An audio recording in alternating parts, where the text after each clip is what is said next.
तो लास्ट में स्टार्ट किया था अपन ने एग्रीकल्चर या कृषि वाला टॉपिक, जिसमें कुछ स्टार्टिंग में बेसिक्स इंट्रोडक्शन करवा दिया था आपको कि एग्रीकल्चर प्राइमरी सेक्टर है, उसका पार्ट है। उसके बाद में मॉनसून पे डिपेंड, यानी मॉनसून का जुआ है, और मुख्यतः प्लेन रीजन में मैक्सिमम प्रोड्यूस्ड होता है क्योंकि यहाँ जो प्रोडक्टिविटी है वो बेटर होती है। इसके बाद में स्टार्ट किया था हमने agro climate zone. Agro climate zone जो कि अपने राजस्थान में एग्रो क्लाइमेट जोन 10, जबकि इंडिया में जो है वो टोटल कितने हैं? इंडिया में है 15th। तो इन 15th में तो हम जहाँ राजस्थान के अंदर जो एक्सटेंट 15 में से जो राजस्थान में फैले हुए हैं वो 4 है, जिनकी लास्ट में बात करेंगे अपन।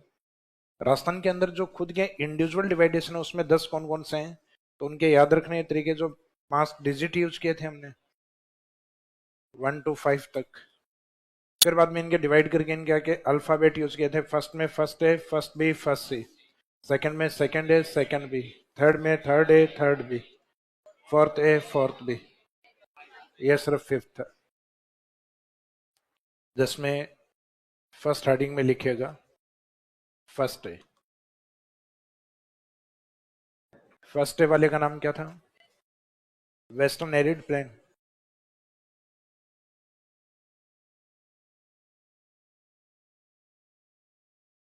पश्चिमी पश्चिमी शुष्क मैदान।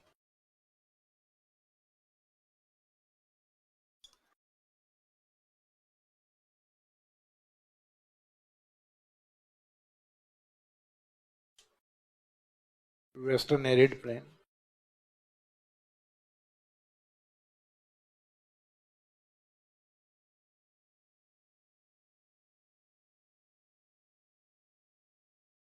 इसमें कल रेनफॉल का क्राइटेरिया बताया था मैंने, 20 to 37, 30 से 37 सेंटीमीटर।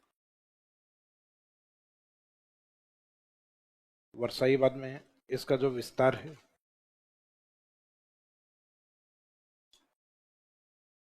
तो इसमें एक तो बाड़मेर, तो बाड़मेर के साथ अब नया जिला कौन सा हो गया है? बालोतरा।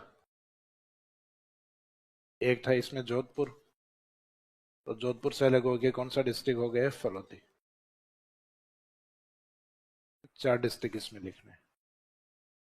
तो एक्सटेंड इन बाड़मेर बालोतरा, देन उसके बाद में जोधपुर, और उससे अलग हुआ फलोदी।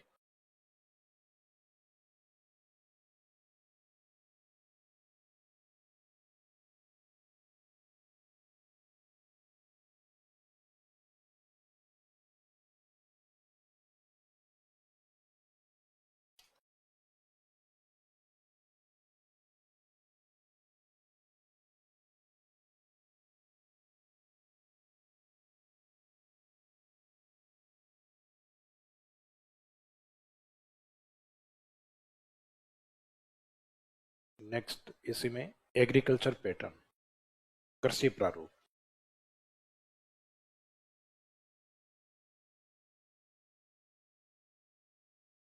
तो कृषि प्रारूप में जो रबी क्रॉप्स हैं, सर्दियों वाली फसलें हैं, उसमें गेहूं जो लगभग पूरे राजस्थान में ही रहेगा। गेहूं के साथ इस क्षेत्र में चना,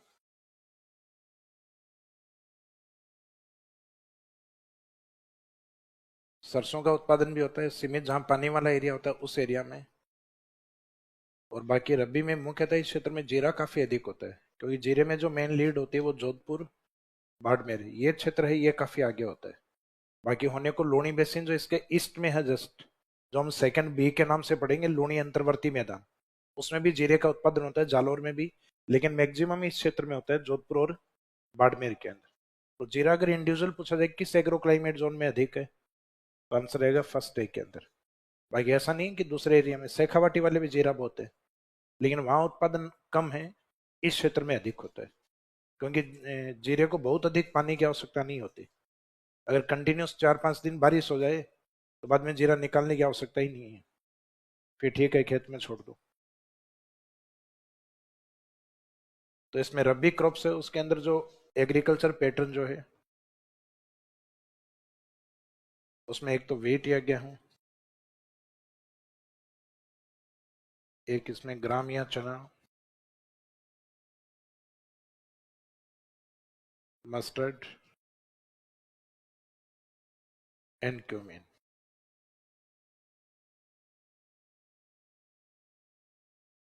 फिर जो खरीफ की फसलें होती हैं यानी मानसून के सीजन में जो बोई जाती हैं, जो सीजन अभी चल रहा है,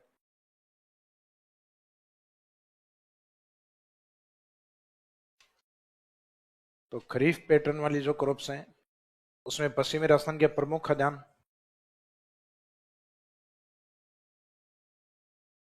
बाजरा,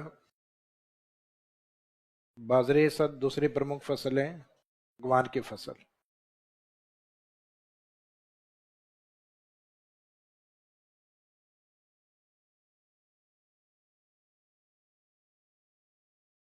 इसमें जीरे के साथ एक एक फसल आप और लिख सकते हो, ईसबगोल।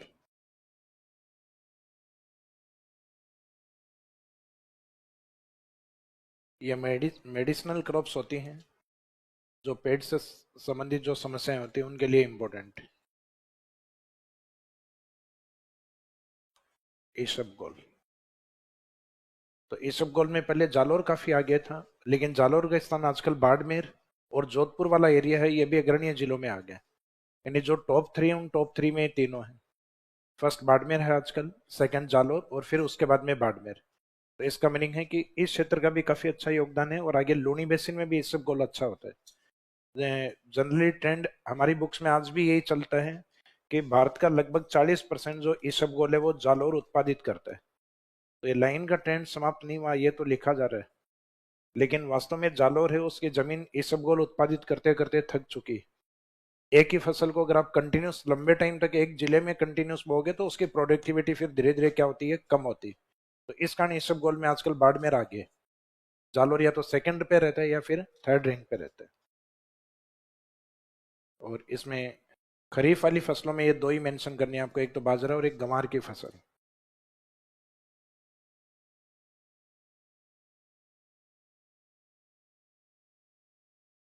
बाजरा एंड ग्वार।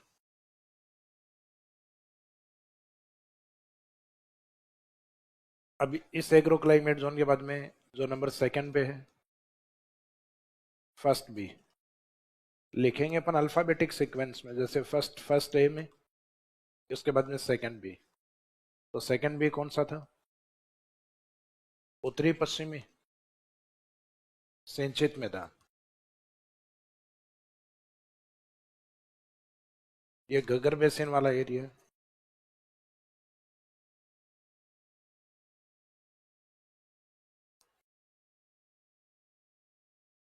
नॉर्थ वेस्ट या northern western irrigated plane.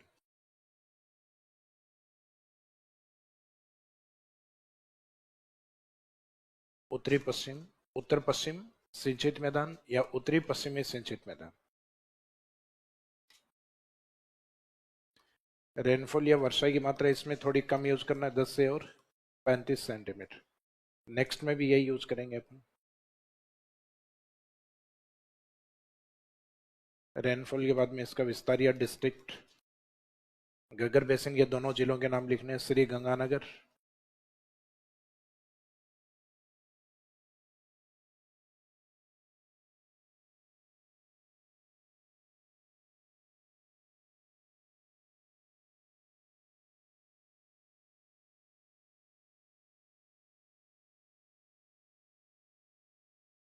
And Hanumangarh.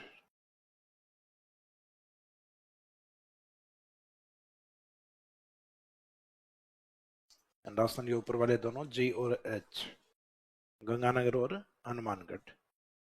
जैसे मैंने बताया था, उत्तरी पश्चिमी नाम इसको इसलिए दिया जाता है क्योंकि जो कैनाल का विस्तार है वो नॉर्थ से वेस्ट की तरफ है। इस कारण बोला गया उत्तर से पश्चिम की ओर जो सिंचित होता है वो वाला एरिया। बाकी गंगानगर हनुमानगढ़ तो अगर एग्जैक्ट देखा जाए तो राजस्थान का नॉर्थ पार्ट ही होता है सिर्फ ये। बाकी कैनाल्स के अकॉर्डिंग या इरिगेशन के अकॉर्डिंग इसको वेस्ट भी ऐड कर दिया कि उत्तर से पश्चिम का जो सिंचित एरिया, जिसमें मुख्यतः कौन से जिले हैं, गंगानगर हनुमानगढ़। फिर इसमें क्रॉप्स पैटर्न किस तरीके का है, तो नेक्स्ट इसमें विस्तार के बाद में लिखिए फसल प्रारूप। क्रॉप्स पैटर्न में रब्बी के अंदर विंटर सीजन क्रॉप्स में गंगानगर हनुमानगढ़ में मुख्यतः एक तो राजस्थान में सबसे ज्यादा वीट गेहूं का उत्पादन इस क्षेत्र में होता है। अब भले ही हम गेहूं लगभग सब में लिखेंगे, लेकिन एग्जाम में ये पूछा जाए कि गेहूं मुख्यतः किस एग्रो क्लाइमेट जोन में सर्वाधिक है, तब आंसर यही रहेगा, क्योंकि फर्स्ट और सेकंड जिले दोनों इसके पास हैं। फर्स्ट गंगानगर है और सेकंड हनुमानगढ़। तो एरिया छोटा, एरिया बहुत बड़ा नहीं है, लेकिन उसके बावजूद भी वीट प्रोडक्शन में राजस्थान में नंबर फर्स्ट रैंक पे है। तो इसमें वीट और इसके साथ में दूसरा मुख्यतः ग्राम या सॉरी सरसों वाला कर देना। मस्टर्ड ज्यादा होता है, चने से भी अधिक सरसों है इस साइड में। सरसों में भी फिलहाल गंगानगर फर्स्ट रैंक पे है। सरसों में से राजस्थान के ईस्टर्न पार्ट में ज्यादा होती है, अलवर, भरतपुर, टोंक, सवाई माधोपुर एरिया। राजस्थान के पूर्वी जिलों में सरसों अधिक है, लेकिन फर्स्ट रैंक पे अभी जो जिला चल रहा है वो है श्री गंगानगर। तो इसका मीनिंग इस साइड में रबी में सरसों का उत्पादन भी अच्छा होता है। जहाँ थोड़ी सी ड्राई लैंड होती है, शुष्क भूमि होती है, वहां सरसों के बजाय ज्यादा प्रायोरिटी किसको दी जाती है, फिर चने को, क्योंकि चने में बहुत ज्यादा पानी की आवश्यकता नहीं होती। तो रबी में मुख्यतः इसमें वीट एंड मस्टर्ड। खरीफ वाली फसलें यहाँ थोड़ी सी यूनिक है। खरीफ में बाकी बाकी समय हम जनरली बाजरा बोते हैं अन्य एग्रो क्लाइमेट जोन में। इसमें बाजरा नहीं बोना है, क्योंकि इस एरिया में पानी है ऑलरेडी पहले से ही, और एक फिर बारिश का भी थोड़ा बहुत पानी होता है। तो इसमें अधिक आमदनी वाली फसलें ली जाती हैं जिनको हम कैश क्रॉप्स कहते हैं। तो एक तो इसमें कॉटन या कपास का उत्पादन अच्छा होता है।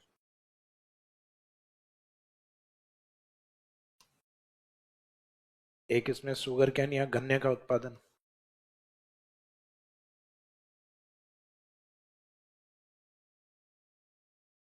तो इसमें क्रॉप्स थोड़ी सी अलग हैं, कॉटन, शुगर कैन, और हनुमानगढ़ होने के कारण इसमें चावल भी लिख सकते हो आप।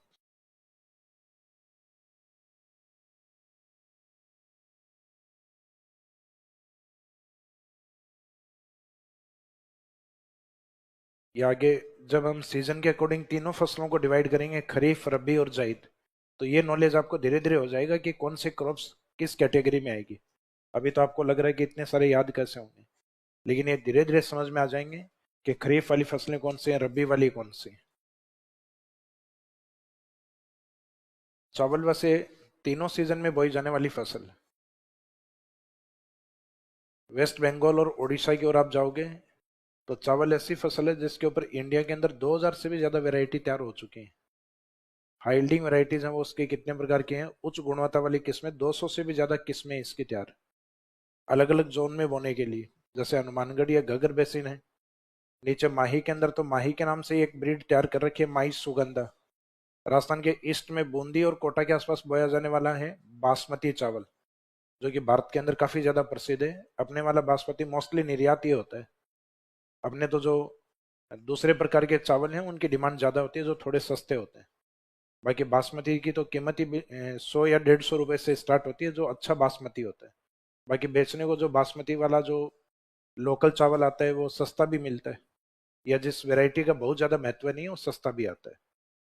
तो राजस्थान के अंदर इन तीनों एरिया के अंदर चंबल बेसिन में, घग्गर बेसिन में और माही बेसिन में, तीनों क्षेत्रों में चावल का उत्पादन। राजस्थान के पश्चिम में नहीं होता चावल, नॉर्थ में, साउथ में, ईस्ट की तरफ कोटा बूंदी की तरफ है।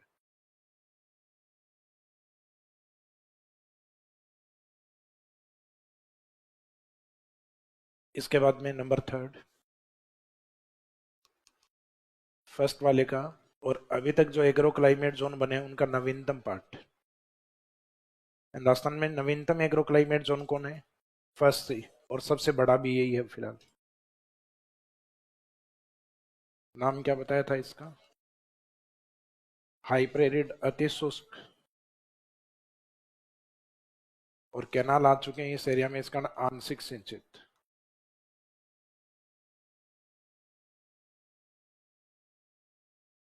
आंशिक सिंचित मैदान।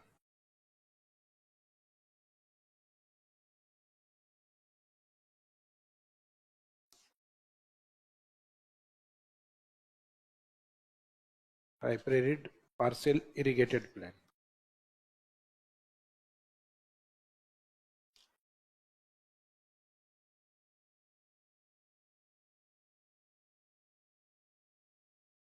अति शुष्क, अति शुष्क का मीनिंग इसमें रहेंगे जैसलमेर बीकानेर, जो कम वर्षा वाले जिले हैं उन दोनों को काउंट करना, हालांकि उसमें चूरू भी रहेगा कुछ पार्ट। वर्षा की मात्रा अभी जो आपने ऊपर लिखी थी वही रिपीट करनी है, 10 से 35 सेंटीमीटर।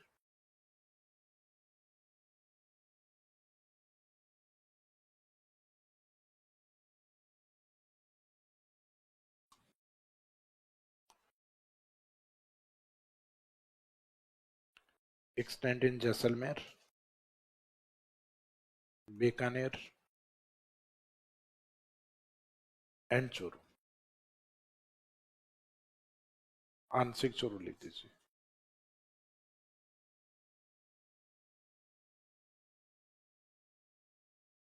आंशिक चूरू जो लिखा है उसमें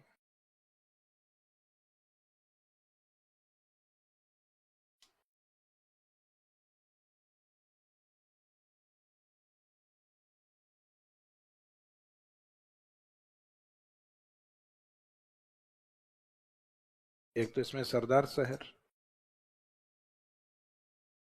एक स्थान आता है बिदासर, एक शामिल है इसमें रतनगढ़, और एक शामिल है इसमें सुजानगढ़। तो बिदासर, एक में सर पहले, सर, सरदार शहर, या लास्ट में बोलने में एक जैसा टोन है, इसमें रे और इसमें भी लास्ट में क्या है, रे। इन दोनों में गढ़ है, रतनगढ़, सुजानगढ़। तो इसके जो 4 तहसीलें चूरू की, केवल वो शामिल हैं एरिड वाले पार्ट में। बाकी जो चूरू है वो काउंट होगा शेखावाटी में, इन 4 तहसीलों को छोड़कर। तो चूरू आंशिक इसलिए क्योंकि चूरू में से जो पार्ट इसमें शामिल है उन स्थानों के तहसीलों के नाम लिख दीजिएगा।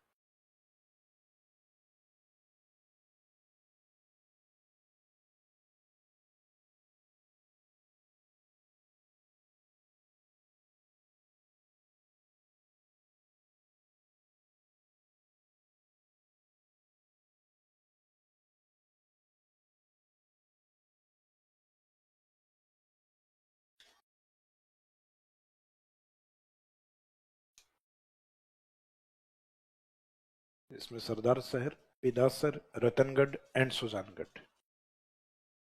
फिर इसमें जो क्रॉप्स पैटर्न है,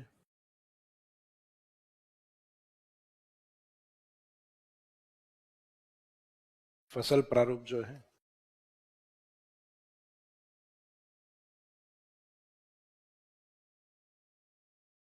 रबी में अभी जो ऊपर लिखा था वो रिपीट कर दीजिए। यहाँ चना भी लिख देना, चना बीकानेर और चूरू वाले एरिया में खूब होता है। इसमें व्हीट एंड ग्राम, गेहूं एवं चना। सरसों इस एरिया में थोड़ी कम होती है। फिर अब ऐसा नहीं है सरसों बिल्कुल कोई नहीं बोता, लेकिन प्रोडक्टिविटी अन्य क्षेत्रों की तुलना में कम है। तो मुख्य गेहूं और चना।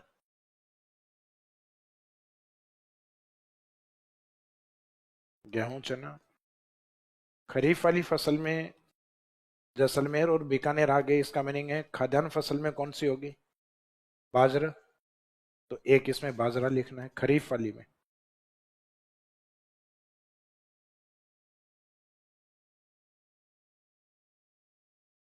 बाजरे के अलावा ग्वार का उत्पादन भी अच्छा होता है।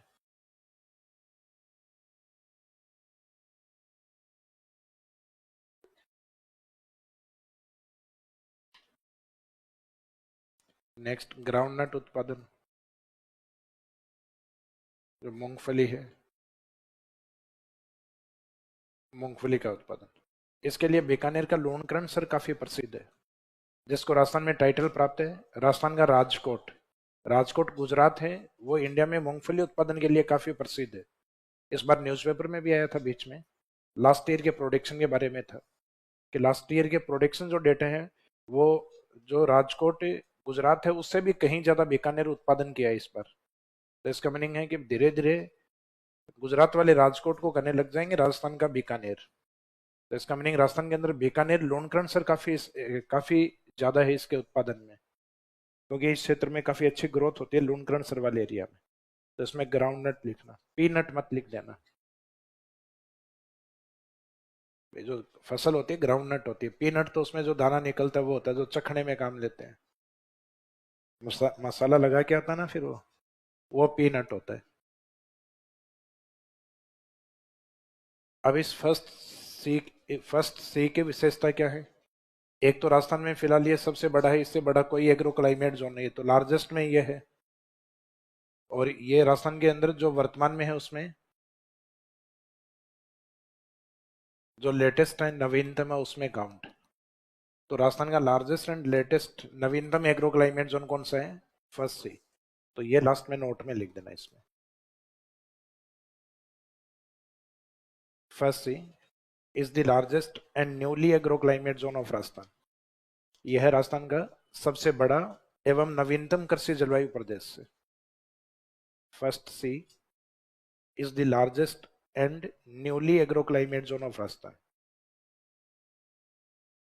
यह है राजस्थान का, या फर्स्ट सी राजस्थान का सबसे बड़ा एवं नवीनतम कृषि जलवायु प्रदेश से।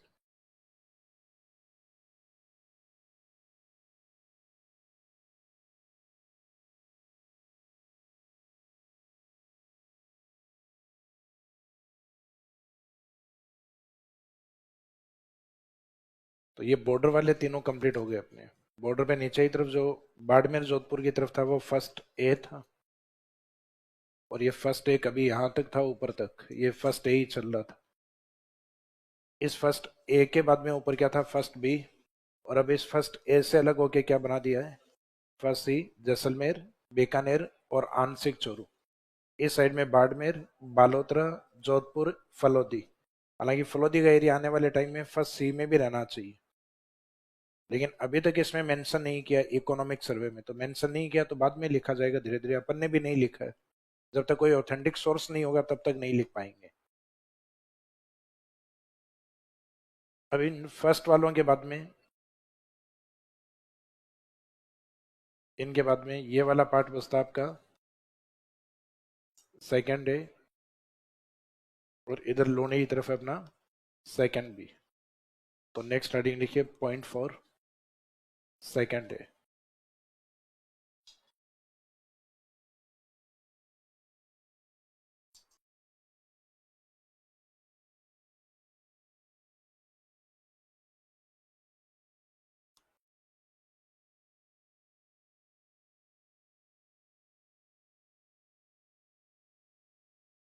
ट्रांजिशनल प्लान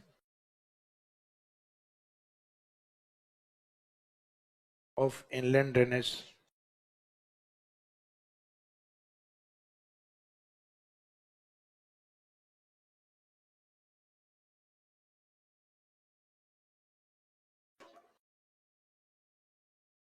अंतः प्रवाह का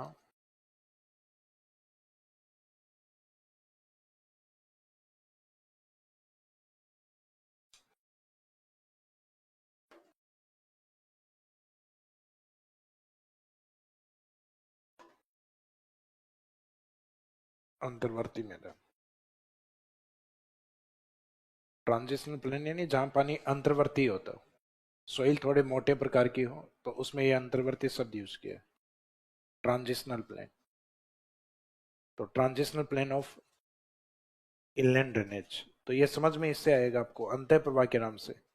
तो अंतः प्रवाह के नाम से एक एरिया मैंने आपको लिखवाया पहले ऑलरेडी, शेखावाटी। तो इसको याद करने के हिसाब से चाहे आप शेखावाटी इनलैंड प्लेन के नाम से भी याद कर सकते हैं, शेखावाटी अंतः प्रवाह का मैदान।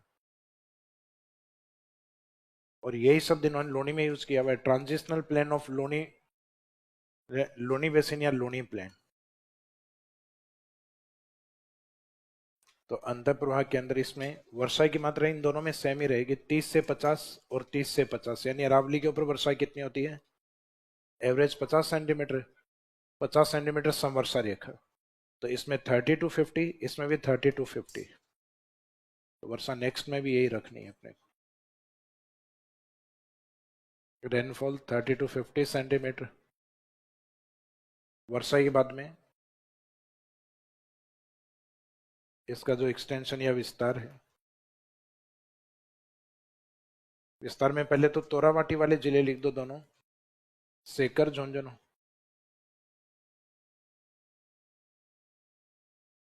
फिर उसके बाद में नेक्स्ट लिखिए चोरू।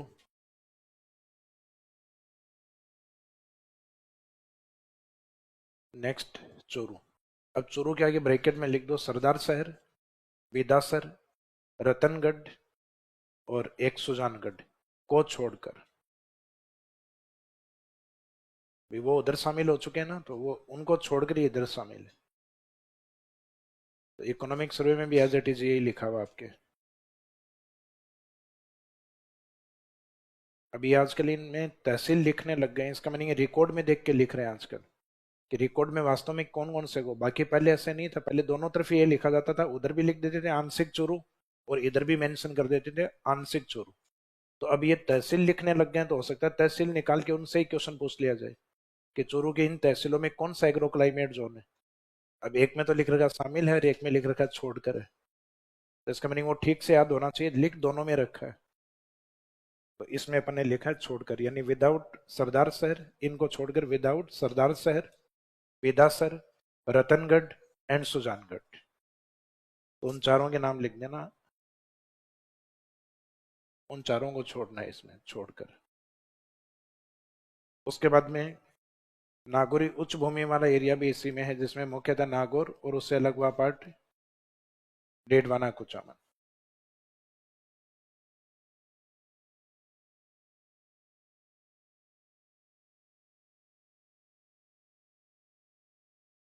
डेडवाना कुचामन।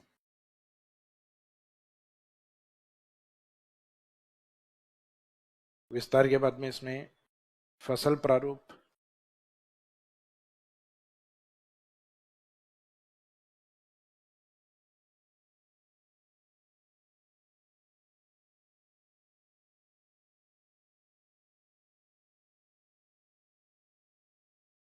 इसमें फसल प्रारूप क्रॉप्स पैटर्न क्या है।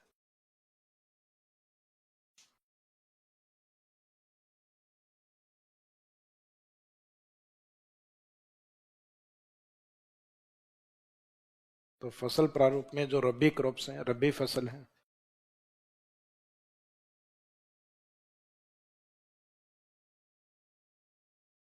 उन रबी फसलों में शेखावाटी और गेहूं, सरसों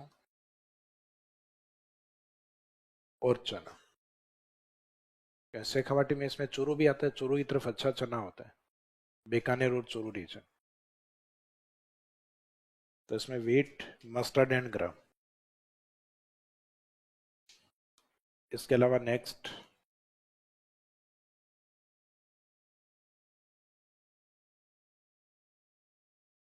है खरीफ। तो खरीफ फसलों में ये भी डेजर्ट का हिस्सा है, इसका मीनिंग है इस क्षेत्र में भी बाजरा। बाजरे के साथ गंवार का उत्पादन भी होता है।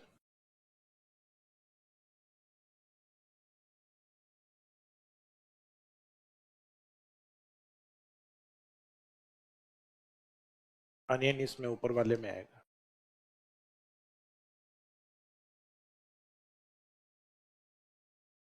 प्याज,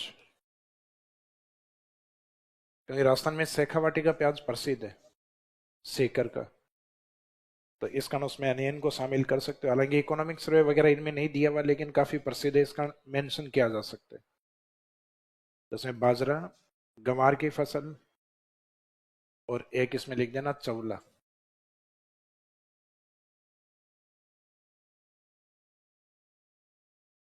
चवला है लोबिया। मूंग भी होता है, मूंग है, मोठ है।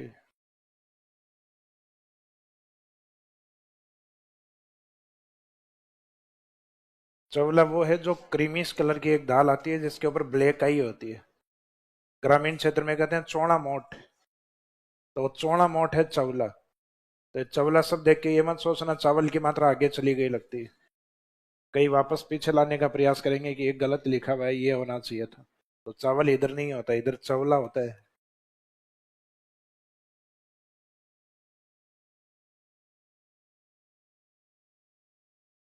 यानी क्रॉप्स में लोकल नाम है वही लिखे हुए आते हैं, मोस्टली चवला ही आता है इसमें।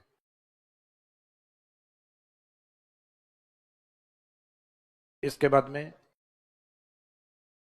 सेकंड में और अरावली के पश्चिम में जो लास्ट है अपना ये तीनों फर्स्ट वाले हो गए, और जो सेकंड वाले में नंबर सेकंड है वो है।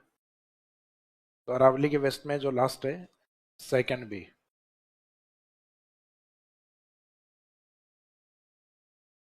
लूनी का अंतर्वर्ती मैदान।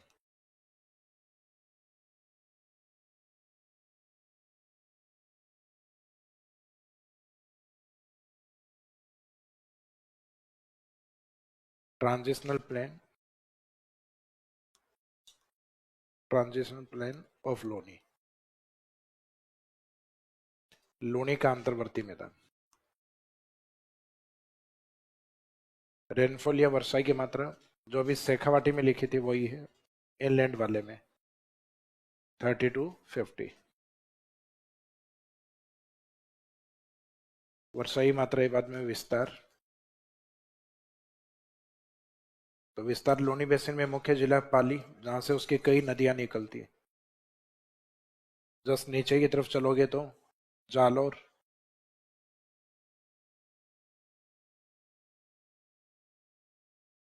सिरोही। सिरोही के कुछ पूर्वी भाग हैं उनको छोड़कर, एक तो इसमें पिंडवाड़ा को छोड़ना है, और एक आबू को, सॉरी, आबू रोड आता है कि एक तहसील में,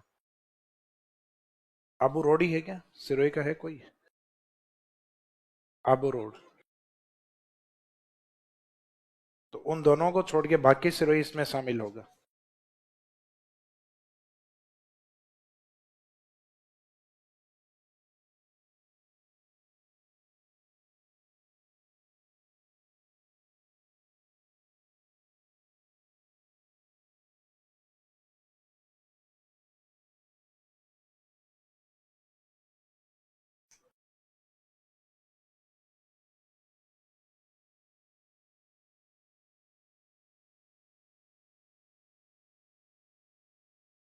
इसमें लिख दीजिए without Pindwara and Abu road.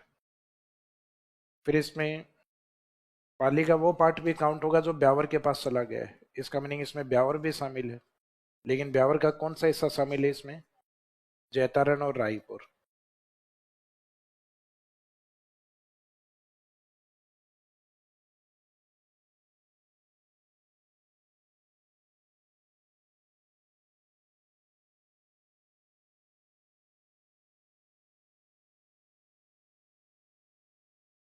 तो इसमें ब्यावर में जैतारण एंड रायपुर।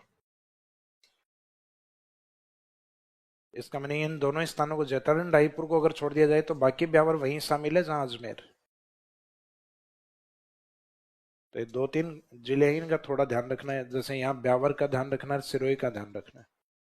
इससे पहले ऐसा चूरू डिस्ट्रिक्ट है जिसमें ध्यान रखना है, जिसमें उसकी कुछ तहसीलें जो बताई हुई हैं वो डेजर्ट में है, और जहां वो तहसीलें नहीं बताई हुई हैं वो डिस्ट्रिक्ट है, वो सेकेंड ए के अंदर।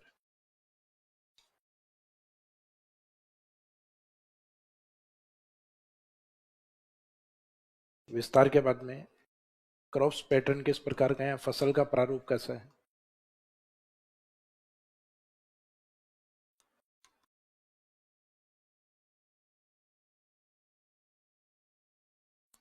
फसल प्रारूप में रबी जो है, उस रबी के अंदर गेहूं और सरसों, और मुख्यतः इसमें जालोर है, इसका इसबगोल।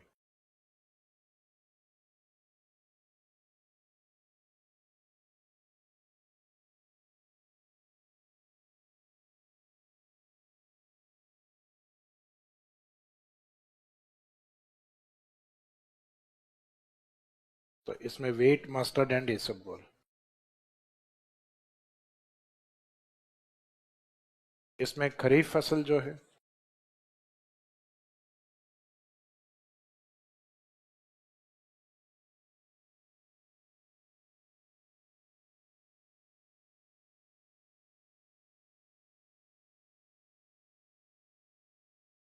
खरीफ में बाजरा, गंवार की फसल, और मुख्यतः जालोर सिरोही का एरिया है, उस एरिया के अंदर एक तिलहन फसल बोई जाती है जिसका नाम है अरंडी क्रॉप्स। तो बाजरा, गंवार एवं अरंडी।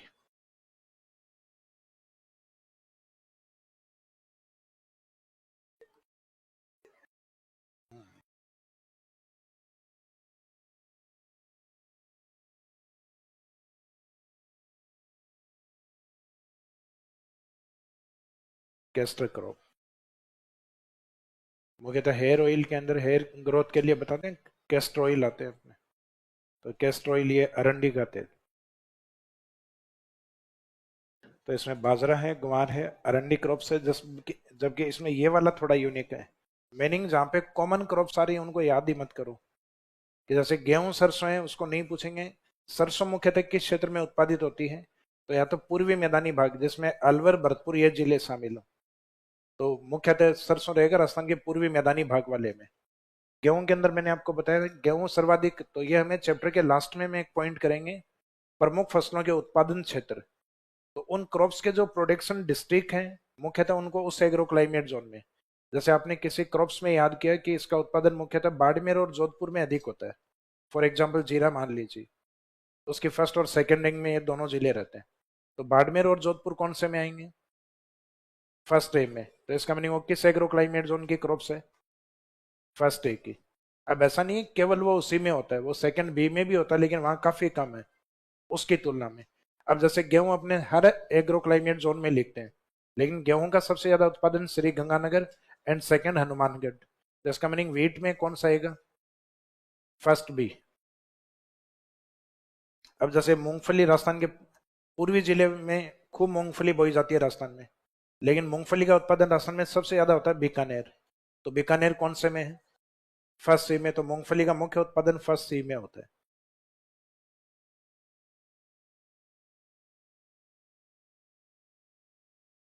इसमें खरीफ वाली फसलों में आप एक तिलहन फसल और इसमें और लिख सकते हो, क्योंकि पाली जो जिला है उसमें तिल का उत्पादन अच्छा होता है।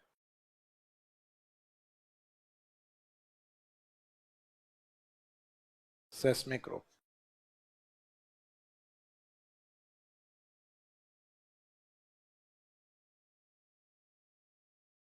तिल अपने आप में क्रॉप्स है और तिलहन अपने आप में ग्रुप्स है। फसलों के समूह में वो फसलें जिनसे ऑयल प्राप्त किया जाता है उन सब फसलों को क्या बोलते हैं, तिलहन। तो तिलहन कोई क्रॉप्स नहीं होती, फसलों के समूह को तिलहन कहते हैं जिनसे ऑयल प्राप्त होता है। यानी those crops from which oil is obtained या oil is produced are known as oil seed crops.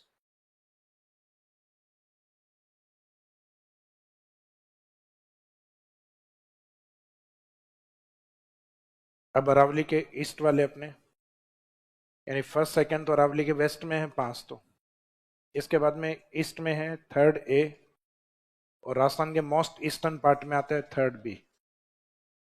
Rajasthan के सदर्न की तरफ है फोर्थ ए, और मोस्ट सदर्न में आता है, मुख्य दक्षिण में आता है फोर्थ बी, और साउथ और वेस्ट ईस्ट के बीच में जो बच गया वो हाड़ौती के अंदर फिफ्थ। तो पॉइंट नंबर 6 में third A.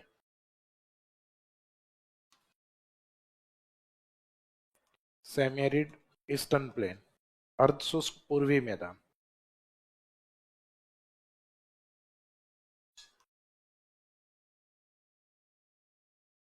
Semi arid eastern plain, अर्धशुष्क पूर्वी मैदान।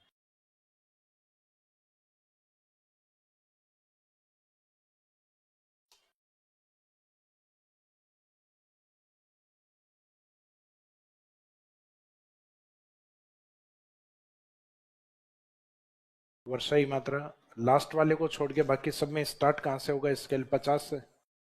इसमें 50 टू 70 सेंटीमीटर। नेक्स्ट में भी सेम यही रखना है। विस्तार जयपुर, जयपुर से अलगवा जिला, कोटपुतली बहरोड,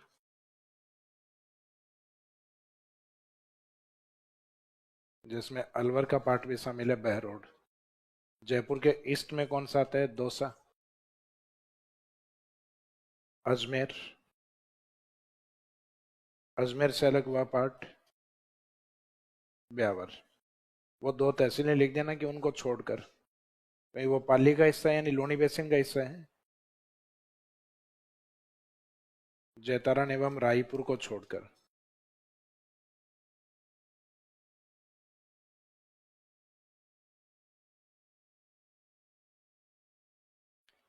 अजमेर के ईस्ट में, अजमेर से अलग हुआ ब्यावर आ गया। अब इसके ईस्ट में कौन सा डिस्ट्रिक्ट है? टोंक।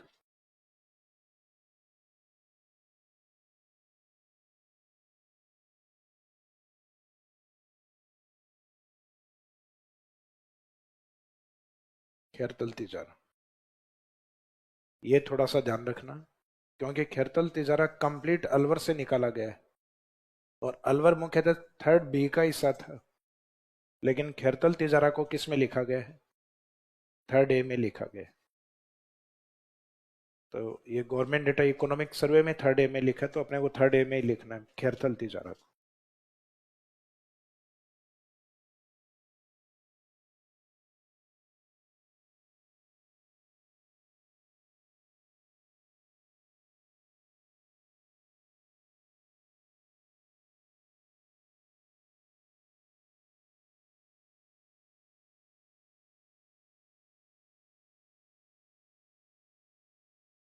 सर आज के पेपर में, न्यूज़पेपर में इन जिलों को अपडेट किया है। इन जिलों को किसको? एग्रो क्लाइमेट जोन को।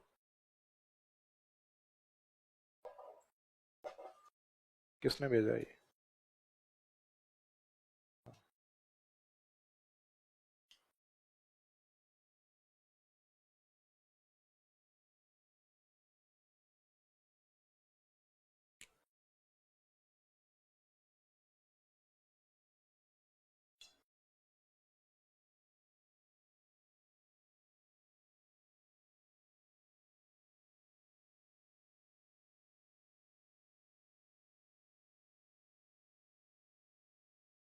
अपने पढ़ाए हुए टॉपिक है सत्यानाश कर दिया इन्होंने।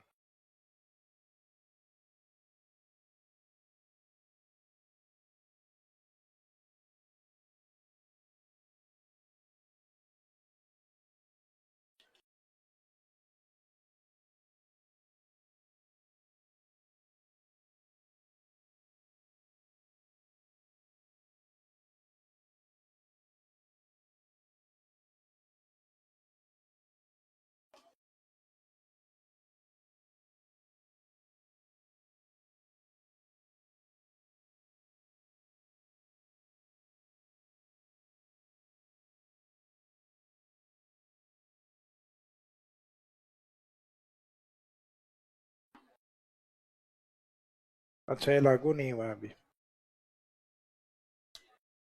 काजरी ने नए एग्रो क्लाइमेट जोन है वो बना के और अभी शासन सचिव के पास भेजा है इसमें। तो इसमें कि कौन से जोन में किस प्रकार की क्रॉप्स उत्पादित होती हैं, तो गवर्नमेंट को ये सुविधा रहेगी कि वो एमएसपी कितनी तय करे। क्योंकि जो एग्रो क्लाइमेट जोन ज्यादा एरिड में आता है तो उसमें एग्रीकल्चर की पोटेंशियल या पॉसिबिलिटी कम हो जाती है, और जो अधिक फेवरेबल एरियाज में आते हैं तो उसके अंदर एमएसपी देना थोड़ा सा आसान है। गवर्नमेंट वायदा वहां कर सकती है जहां उसको नुकसान कम। अब पश्चिमी राजस्थान में कहे कि आप लोग चावल बो, नुकसान होता है तो हम देंगे, तो इसका मीनिंग वहां वादा करना गलत है, क्योंकि चावल पॉसिबल ही नहीं है वहां। तो गवर्नमेंट ने नए एग्रो क्लाइमेट जोन का एक फॉर्मेट बना के दिया है काजरी ने, कि आने वाले टाइम में आप इस फॉर्मेट को, तो अब इसको जब भी अप्लाई होगा इकोनॉमिक सर्वे में आ जाएगा। इसका मीनिंग अभी तो काजरी ने फॉर्मेट बना के दिया है, अप्रूवल उसको गवर्नमेंट करेगी। तो इसका मीनिंग शासन सचिव के पास गया है, जिसमें मुख्य सचिव को भेजकर इसे पॉलिसी जो मैटर है उसके तौर पे लागू करने का मेंटोर है उसके रूप में सुझाव दिया गया है। यह अध्ययन काजरी के पूर्व वैज्ञानिक डॉक्टर डीवी सिंह जी ने किया है।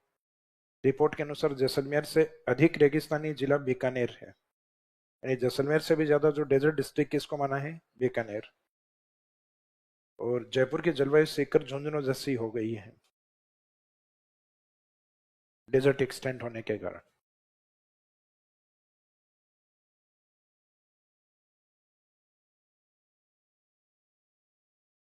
तो ठीक है, अभी तक तो बच्चे में है। नेक्स्ट इकोनॉमिक सर्वे में आएगा तब अपडेट कर लेंगे अपन। कोई बहुत ज्यादा बदलाव नहीं है। एग्रो क्लाइमेट जोन की काउंटिंग वही बताई है, 10 ही बताइए। किसी एक में से जिला निकाल के दूसरे में रख दिया, दूसरे से कुछ एक जिलों का चेंजेस है उसमें।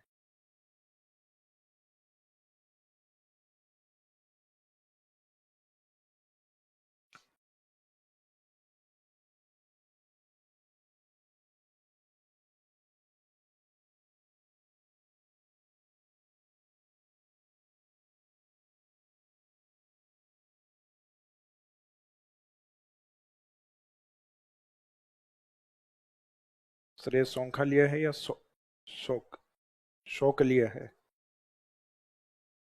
सौंखलिया ही लिखा जाता, सौंखलिया लिखवाया था ना आपको, तो सौंखलिया लोकेशन है। अब इसमें मैंने बताया था, इसमें कई जगह ये सांखलिया भी लिखा हुआ है, तो बुक्स में इसके अलग अलग लिखे हुए हैं।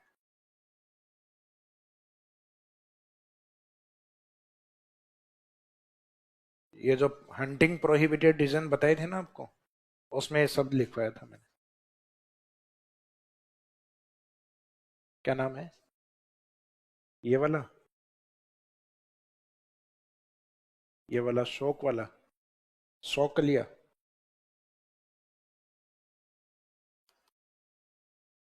आपने तो यही लिखा था क्या? ये वाला शय, अच्छा सॉरी, ये खोखलिया लिख दिया क्या मैंने? बुक्स में जनरली ये लिखा हो रहता है, ये वाला शय। अब सही नाम आप वहाँ अजमेर के ही हो क्या? निकट ही है, तो उसमें ओब्लिक करके काटना मत, क्योंकि एग्जाम में ज्यादातर अपने तो यही आता है सौखलिया जो लिखा हुआ है वो। सौखलिया इस जगह उसका भी हो सकता है गलत भले ही हो सांखलिया, लेकिन ये नहीं आता, ये नहीं लिखा हुआ ज्योग्राफी। मैं ये करूँ सही है, ये वैसा ही है, वो करड़ा और कटरा है। ये कम से कम मीनिंग तो वो ही दे रहा है ना इधर वाला, वहां तो मीनिंग ही वो नहीं है।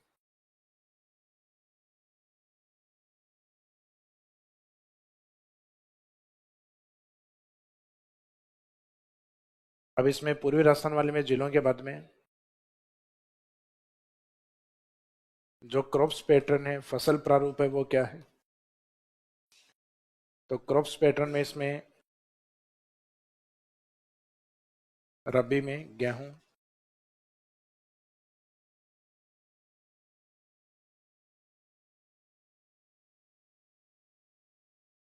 इसमें गंवार मत कर देना, जवार है इसमें, जवार, सॉरी जवार इस क्रॉप्स में नहीं आएगा। सरसों, व्हीट, मस्टर्ड।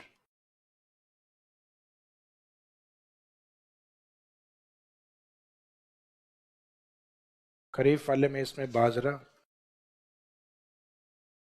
बाजरे के उत्पादन में सबसे आगे अपने अलवर होता है, सेकंड जयपुर, नंबर थर्ड पे दौसा।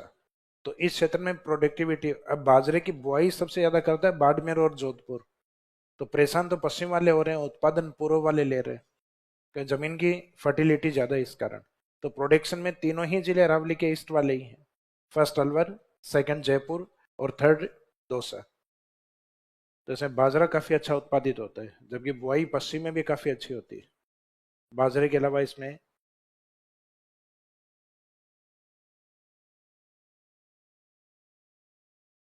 सोरगम,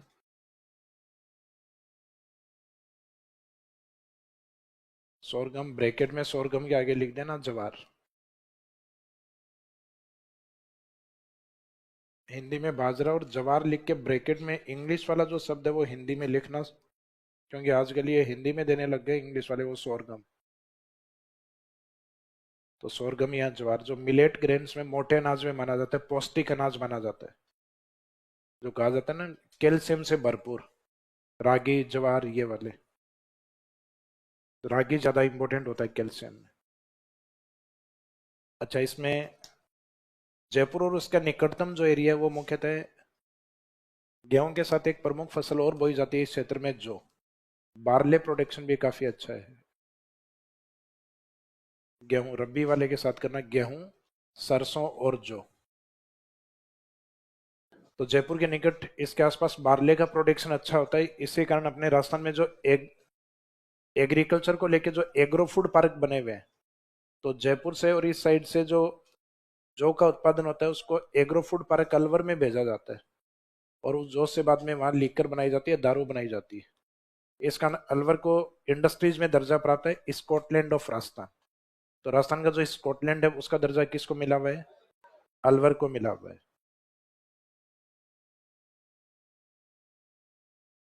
तो इसमें ये वाली क्रॉप्स थोड़ी यूनिक आई है, इसका ध्यान रखना, और एक ये वाली, बाकी तो कॉमन है, पहले भी आ चुके हैं। और एक बाजरे का उत्पादन इस क्षेत्र में ज्यादा है। ये तो हालांकि धीरे धीरे जब जिले प्रोडक्शन वाले लिखेंगे उससे समझ में आएगा। अब बाजरा तो कईयों में आ चुका है। अब थर्ड ए के बाद में राजस्थान का जो ईस्टर्न पार्ट है वो थर्ड बी।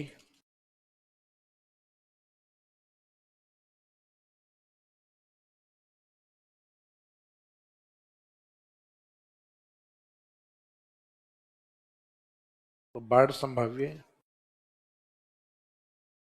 पूर्वी मैदान, यानी पूर्वी मैदान का वो भाग जहां बाढ़ की संभावना बनी रहती है,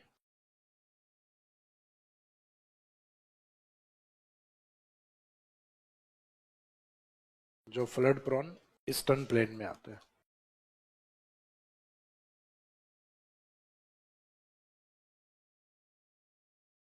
बाढ़ संभाव्य पूर्वी मैदान, जहां वर्षा की मात्रा अभी लास्ट में कितनी लिखी थी आपने, 50-70, वही सेम इसमें कॉपी करने हैं, 50-70 सेंटीमीटर। विस्तार में ABCD वाले जिले, ABCD यानी अलवर,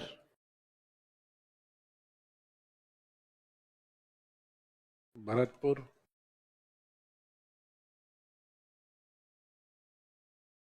करौली, दौसा नहीं धौलपुर, धौलपुर एंड सवाई माधोपुर।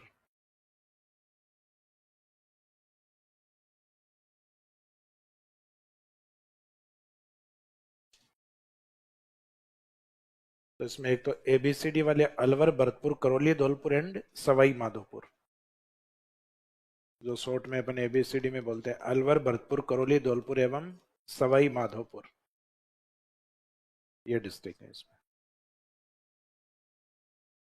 हाँ, एक अलवर, भरतपुर का एक नया पार्ट और बन गया।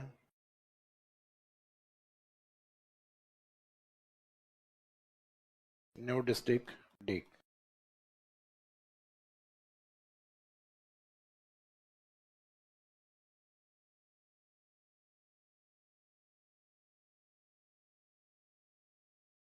तो इसमें नया जिला डीग भी शामिल है, तो लास्ट में चाहे इसको अलग से लिख दो, न्यू डिस्ट्रिक्ट डीग।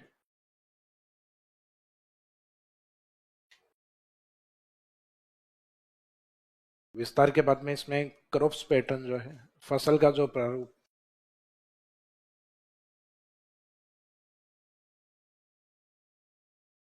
तो रबी में तो गेहूं,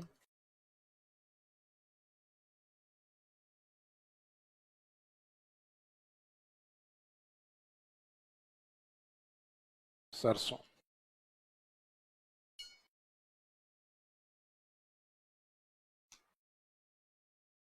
व्हीट एंड मस्टर्ड। रबी के बाद में जो खरीफ है, खरीफ फसल में मुख्यतः बाजरे का उत्पादन अच्छा है यहाँ।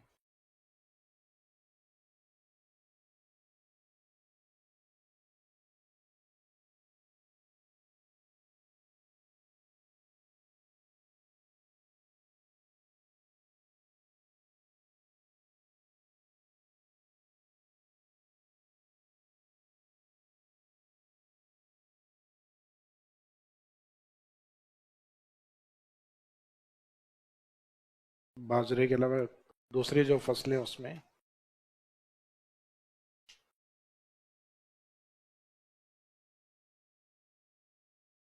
सवाई माधोपुर, तिल का उत्पादन भी अच्छा है इसमें। सेस्मे क्रॉप्स लिख देना कुछ, ये भी सेस्मे क्रॉप्स है, लेकिन इसके अलावा कुछ तिलहन फसलें इसमें होते हैं, sorry oil seed crops.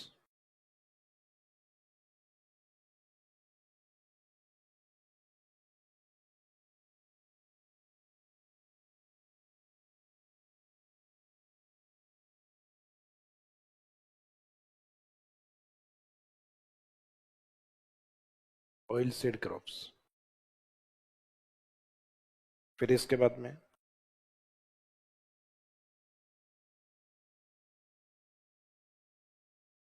Point number 8, fourth है।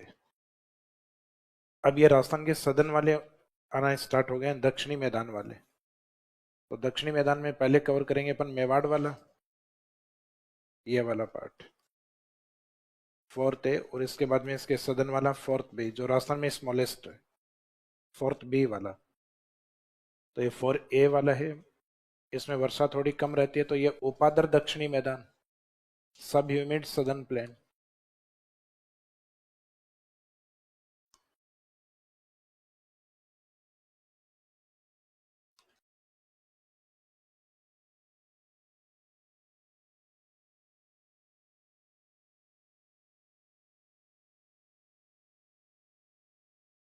सब ह्यूमिड सदर्न प्लेन। रेनफॉल के अंदर मिनिमम वाला स्केल तो वही है 50-50। मैक्सिमम में इसमें कितना रहेगा 90, जबकि इसके पहले वाले दोनों में कितना था 50-70।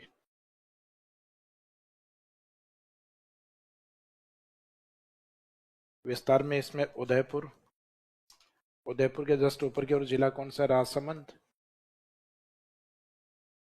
उदयपुर के ईस्ट में जो डिस्ट्रिक्ट है चित्तौड़।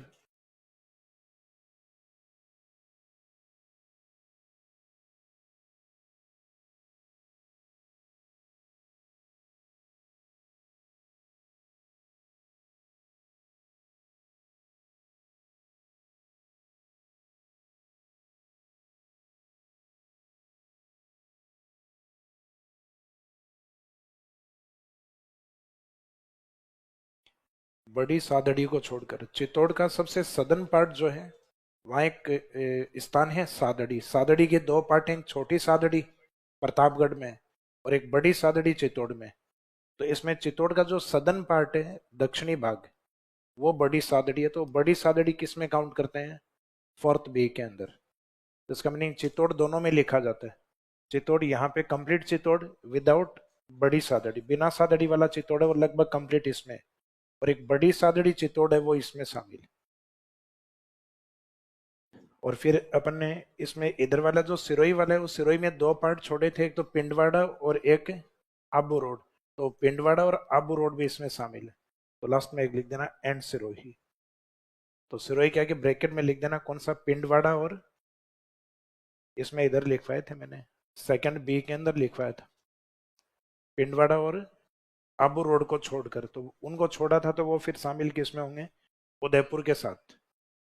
पिंडवाड़ा जो राजसमंद के टच में है, और ये वाला आबू वाला जो उदयपुर के टच में है। तो इसमें उदयपुर, उसके ऊपर राजसमंद, चित्तौड़, चित्तौड़ के साथ इसमें आगे जगह हो तो भीलवाड़ा भी लिख देना इसके साथ ही। यहाँ नहीं हो तो बाद में नीचे लिख लेना एंड सिरोही। तो सिरोही में इसमें ये वाला पार्ट शामिल है सिर्फ,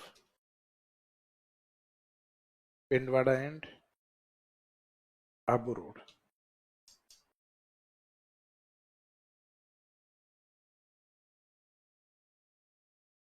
पिंडवाड़ा और आबू रोड। इसमें क्रॉप्स पैटर्न, फसल प्रारूप जो है,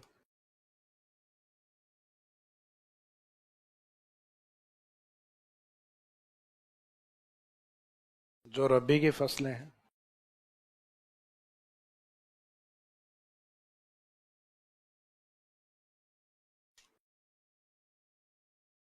गेहूं,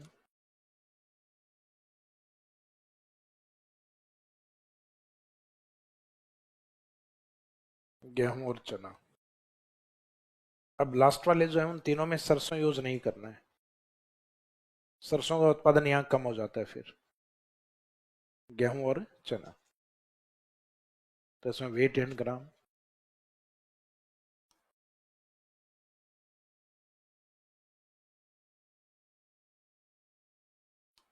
चित्तौड़गढ़ आ रहा है इसमें।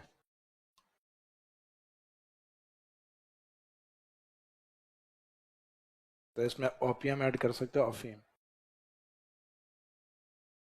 चित्तौड़गढ़ और उसके जस्ट नीचे वाला प्रतापगढ़ का जो एरिया है वो अफीम उत्पादन के लिए काफी प्रसिद्ध है। और इन्हीं दोनों के टच में अपन एमपी की ओर चलते हैं। तो एमपी की ओर से राजस्थान के वेस्ट में इलीगल तरीके से खूब आते हैं, इधर से नीमच और इस एरिया से। तो ये वाला जो पार्ट है एमपी के नीमच के टच वाला एरिया, ये पूरा अफीम के लिए प्रसिद्ध है। तो इसमें फोर्थ ए भी आता है अपना, फोर्थ बी भी आता है। तो ओपियम प्रोडक्शन में मुख्य चित्तौड़ जिला होता है, देन उसके बाद में प्रतापगढ़। तो दोनों एरिया में अफीम लिखेंगे। मेन मेन डिस्ट्रिक्ट ये, sorry main agro climate zone अफीम के लिए ही है। फिर इसमें खरीफ फसलों में अगर हम बात करें तो खरीफ में बाजरा, हालांकि बाजरे का प्रोडक्शन यहाँ काफी कम हो जाता है। बाजरे से अधिक जो प्रायोरिटी दी जाती है मक्के को और एक जवार की फसल को दी जाती है। मेन ये लिखना है इसमें दोनों।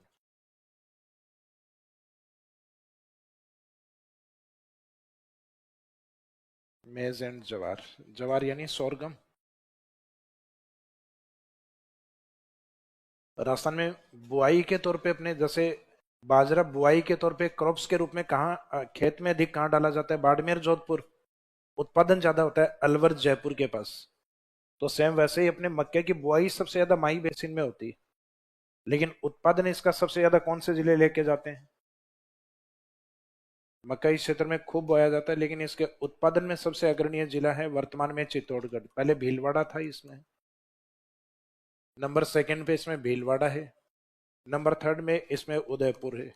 इसका मीनिंग मक्का उत्पादन वाले तीनों जिले किसके पास हैं? एग्रो क्लाइमेट जोन फोर्थ ए के पास। जबकि माई बेसिन में भी अपन मक्का लिखते हैं। तो यहाँ पे मक्के के साथ कौन कौन सा पैटर्न रहेगा? मक्के के साथ इसमें एक तो राइस रहेगा आपका, चावल वाला पार्ट, और एक गन्ना आपको लिखवाया है। याद है माई बेसिन आपको? रेड लोमी सोइल, लाल चिकनी मिट्टी के साथ ये तीनों क्रॉप्स आपको लिखवाई हुई। तो इसमें अपन मक्का, चावल, गन्ना लिखेंगे, और यहाँ ऊपर अपने मुख्यतः मक्का, और मक्के के साथ अपने अजमेर, भीलवाड़ा और चित्तौड़ का जो ये बेल्ट है, ये मुख्यतः राजस्थान में जवार उत्पादन के लिए भी काफी प्रसिद्ध है। तो जवार का काफी अधिक उत्पादन होता है अजमेर और भीलवाड़ा के अंदर। तो ऊपर वाले में मक्के के साथ दूसरी मेन क्रॉप्स कौन सी है? जवार। ग्वार नहीं, जवार। नीचे वाले में मक्के के साथ दूसरी कौन सी क्रॉप्स है? चावल। तो इसमें नेक्स्ट वाले में भी मक्का रहेगा, लेकिन इसमें रहेगा जवार, उसमें मक्के के साथ रहेगा चावल और गन्ना। इसके बाद में नेक्स्ट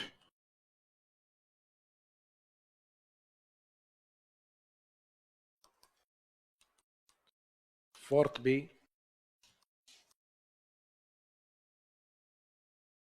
आर्द्र दक्षिणी मैदान।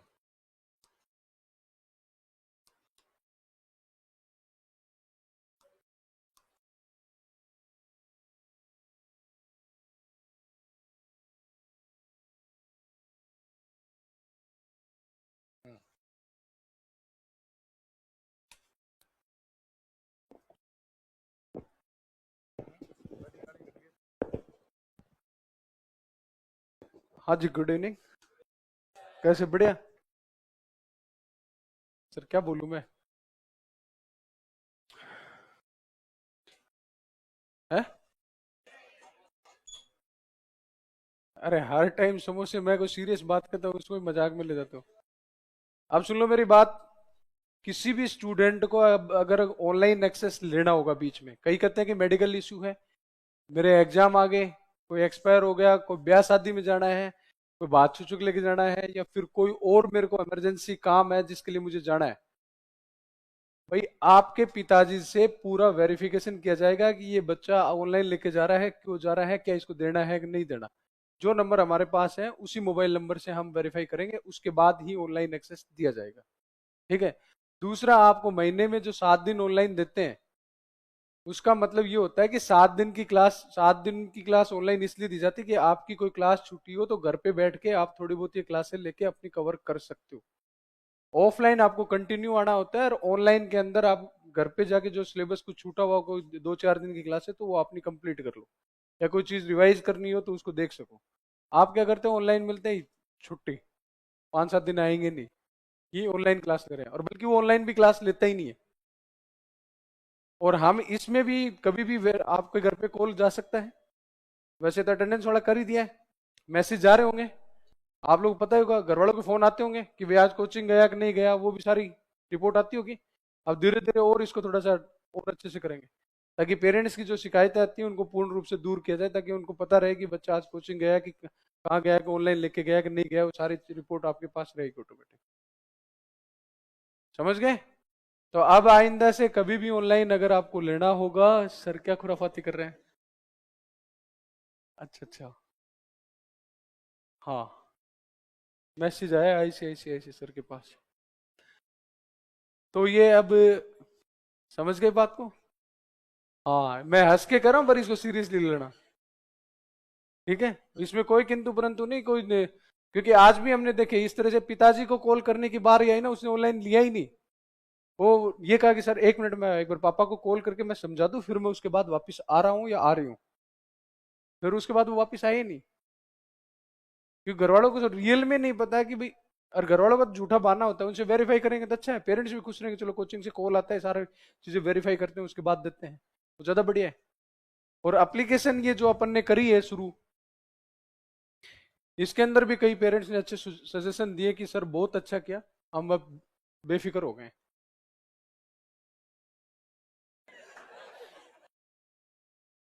सर सॉरी, ये पर्ची आपके लिए आई है, क्योंकि मेरे लिए हो ही नहीं सकती।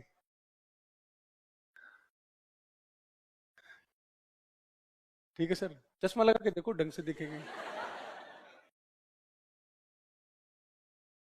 क्योंकि हमें तो पता है कि हम कैसे हैं। तो ये बात है भाई, बस और कुछ नहीं। और क्वेश्चन कल मिले थे, लिख के लाए, चेक करवाई कॉपी? कितने जनों ने चेक करवाई आज? अच्छा, ऐसे कितने बैठे जो क्लास में लिख के लाए हैं, रजिस्टर लेके बैठे हैं अभी, वो चेक ही नहीं करवाए? जो रजिस्टर लेके बैठे हैं चेक नहीं करवाए, वो कितने जने हैं? वो अपने रजिस्टर दे दो, अभी जमा करवा दो। लिखो नाम, जल्दी लिखो, रजिस्टर निकाल के देखो, उसमें नाम लिख दो आपका और बैच का नाम, ताकि वो चेक करवा दे, जब क्लास छूटे तब वहां नीचे से लेके निकल जाना।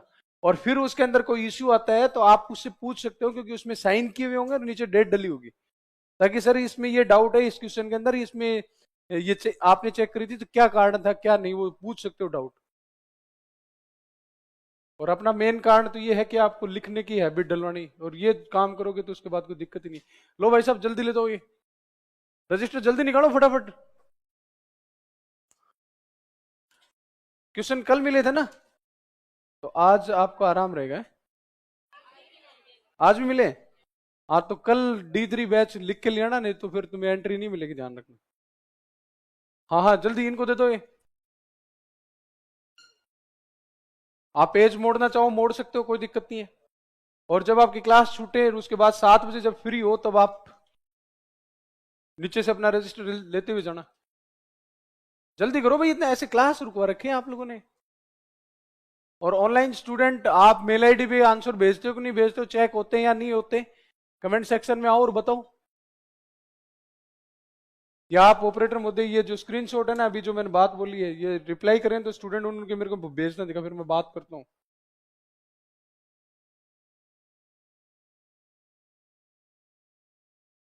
जल्दी भेजो भाई।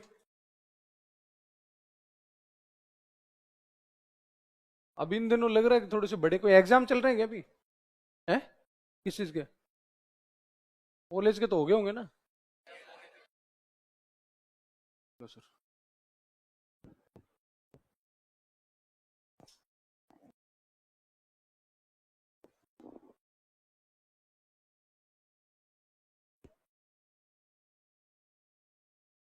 कॉलेज के साथ पटवारी का भी तो आ रखा ना, कहीं होगा एग्जाम।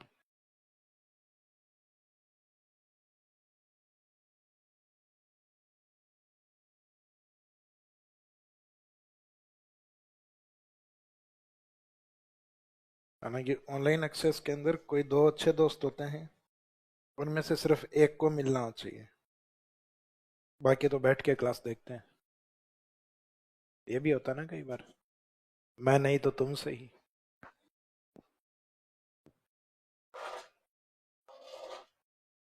कई बार एक तो पापा को कन्विंस कर ही लेते हैं।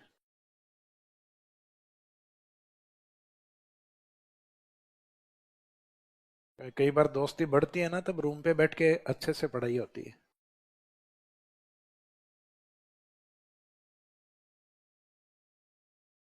और जब टूटती है तब बाद में लाइब्रेरी में,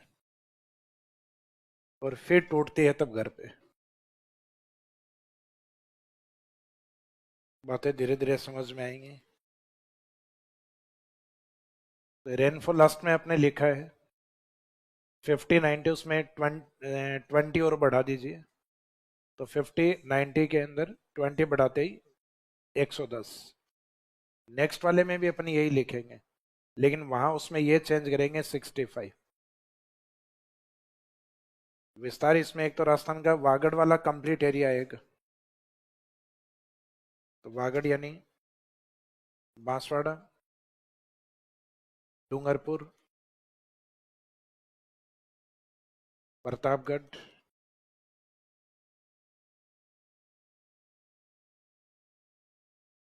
उदयपुर से अलग हुआ जो भाग है सलूम्बर, वो इसमें काउंट होगा।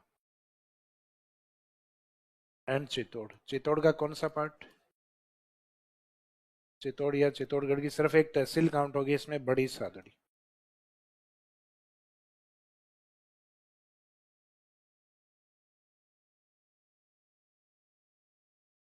तो एक तो वागड़ वाले हैं तीनों, बांसवाड़ा, डूंगरपुर, प्रतापगढ़, और दो इसमें वागड़ के टच वाले एरिया, उदयपुर का सलूम्बर और चित्तौड़ का मोस्ट सदर्न पार्ट, चित्तौड़ का दक्षिणी भाग यानी बड़ी सादड़ी।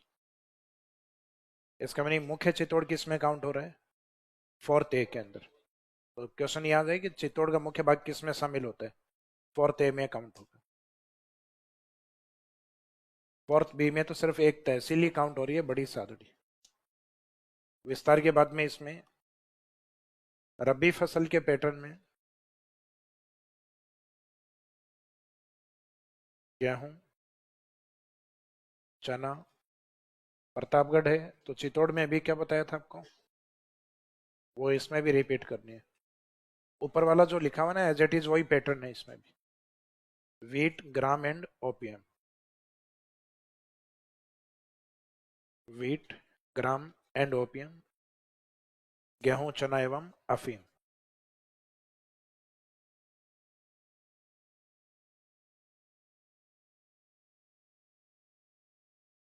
रबी के बाद में नेक्स्ट खरीफ।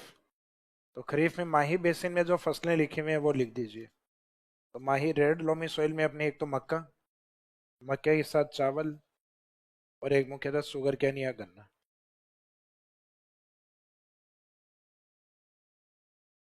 ऊपर वाले में लिखा था अपने मक्के के साथ मुख्यतः ज्वार, इसमें लिखना है चावल। कौन सी? जायद वाली क्रॉप्स तो लगभग पूरे राजस्थान में एक जैसी है, वेजिटेबल क्रॉप्स ज्यादा होती है। अब ग्रामीण क्षेत्र के जो लोग हैं वो जायद में क्या करते हैं, बाजरा भी डालते हैं, बाजरे की फसल करिए पशुओं को खिला देते हैं। तो इसका मीनिंग जायद में अपने बाजरा भी होता है भाई। जायद में राजस्थान के अकॉर्डिंग नहीं देखा जाए तो इंडिया में चावल तीनों सीजन में होता है, खरीफ, रबी और जायद। जो भारत में अलग अलग उसके जो जिनसेज है ना, अमन, ओस और बोरो के नाम से प्रसिद्ध है। चावल की तीन तरीके की वैरायटी होती है, अमन, ओस और बोरो। उसमें मुख्यतः जो रबी सॉरी खरीफ में जो चावल है वो भारत में 80% उत्पादित होता है। इसका मीनिंग भारत में उत्पादित होने वाला चावल है वो मेनली किस सीजन का होता है? इस कारण मेनली इसको खरीफ में लिया गया। सोयाबीन क्रॉप से, सोयाबीन क्रॉप्स का 65% पार्ट इसमें तैयार होता है, बाकी 35% सोयाबीन अपने रबी में भी होता है। इसका मीनिंग ग्रीष्मकाल की फसल होती है सोयाबीन। तो सदर्न इंडिया में तो सर्दियों में भी ग्रीष्मकाल ही रहता है, क्योंकि वो इक्वेटर लाइन के पास में है। जैसे अपने यहाँ तरबूज वगैरह आजकल सर्दियों में भी आते हैं, आप लोगों ने ध्यान दिया हो तो वो साउथ इंडिया की तरफ से आते हैं, क्योंकि वहाँ ट्रॉपिकल क्लाइमेट होता है। उस समय वो फसलें बोई जा सकती हैं जो नॉर्थ इंडिया में नहीं बोई जाती। पहले ऐसी फसलों का ट्रांसपोर्टेशन कम पॉसिबल था। अब ट्रांसपोर्टेशन फैसिलिटीज बढ़ने के कारण अपने छोटे छोटे शहरों में भी वो सब्जी जो अपने को पहले सिर्फ गर्मियों में देखने को मिलती थी, वो सर्दियों में भी आती है, क्योंकि उस समय साउथ इंडिया में गर्मी रहती है। अब तरबूज के हालांकि भाव थोड़े चेंज हो जाते हैं, गर्मियों में वो 20 रुपए किलो मिल रहा होता है, सर्दियों में वो 60 रुपए किलो होता है।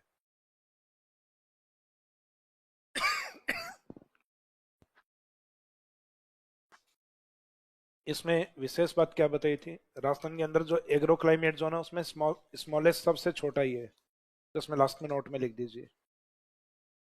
Fourth B is the smallest agro climate zone in Rajasthan. Fourth B Rajasthan में सबसे छोटा कृषि जलवायु प्रदेश। Fourth B is the smallest agro climate zone in Rajasthan. Fourth B Rajasthan में सबसे छोटा कृषि जलवायु प्रदेश।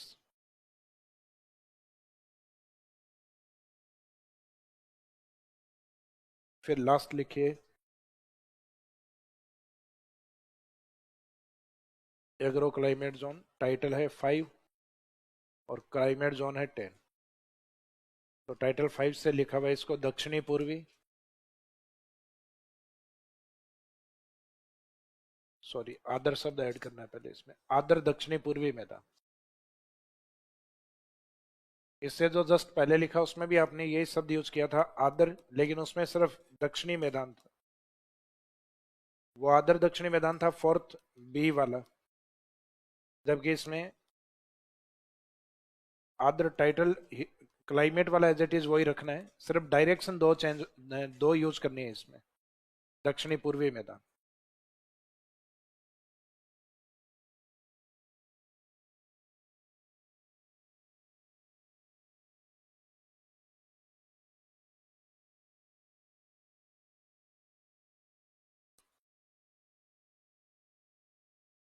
इसमें ह्यूमिड सदर्न ईस्टर्न प्लेन, वर्षा की मात्रा 50 की जगह क्या लिखना है 65, बाकी लास्ट वाले में जो लिखा था एज इट इज वही रिपीट करना है 110।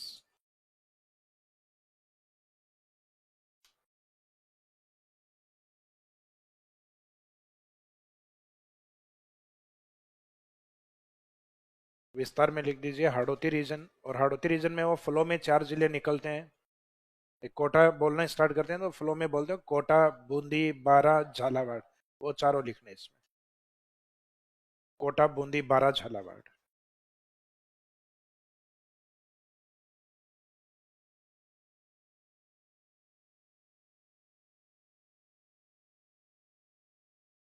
हाड़ौती रीजन कोटा, बूंदी, बारा, झालावाड़।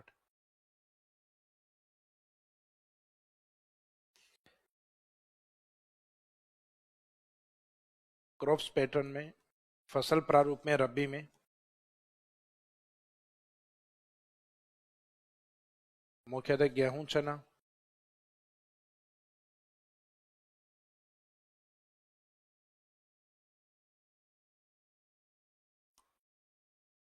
गेहूं चने के साथ एक स्पाइसेज क्रॉप्स लिख सकते हो, मसाला फसलें।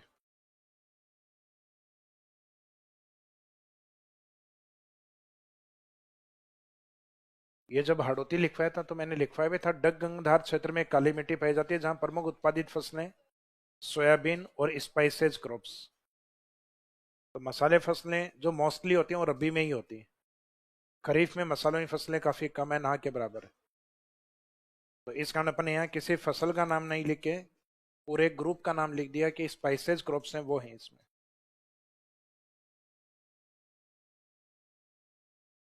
मसाला फसलें। फिर खरीफ, खरीफ के अंदर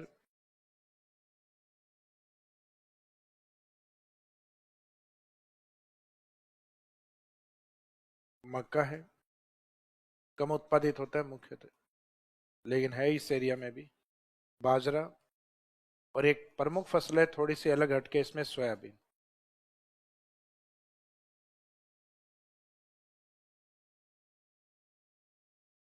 वैसे सोयाबीन क्रॉप्स होती है, सोयाबीन आजकल ट्रेंड में आ गए, तो अब भारतीयों ने इसको सोयाबीन से सोयाबीन बना दिया।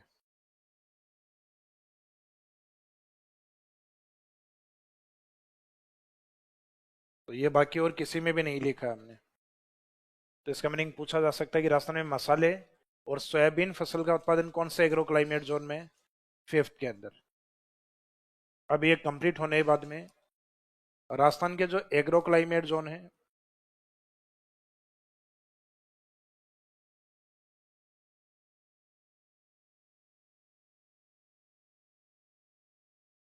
उसमें सबसे बड़े और सबसे छोटे, जैसे कि आपने एक तो रट लिया कि सबसे बड़ा कौन सा है, जो नया बना हुआ था वो था फर्स्ट सी, लेकिन अगर वो ऑप्शन में ही नहीं आए तो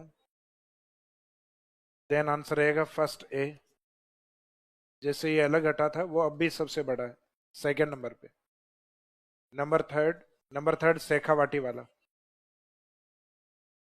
सेकंड है। जो छोटे हैं उनमें स्मॉलेस्ट के अंदर स्मॉलेस्ट में सबसे छोटा है फोर्थ बी, यानी दक्षिणी आर्द्र दक्षिणी मैदान। सेकंड स्मॉलेस्ट बिल्कुल इसके अपोजिट है, राजस्थान के नॉर्थ में, first B.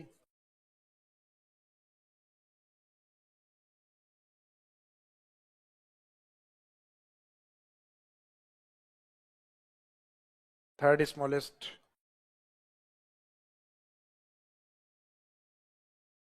Third B.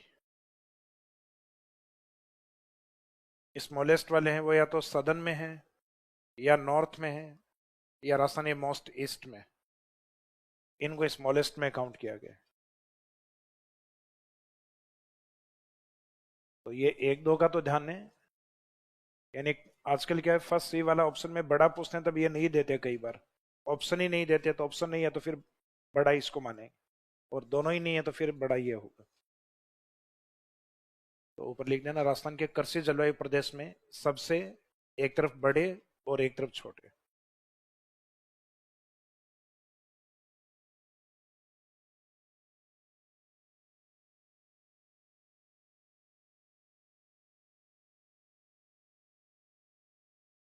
Agro climate zone in Rajasthan, largest and smallest. Rajasthan के कृषि जलवायु प्रदेश, आगे डैश करके सबसे बड़े और छोटे।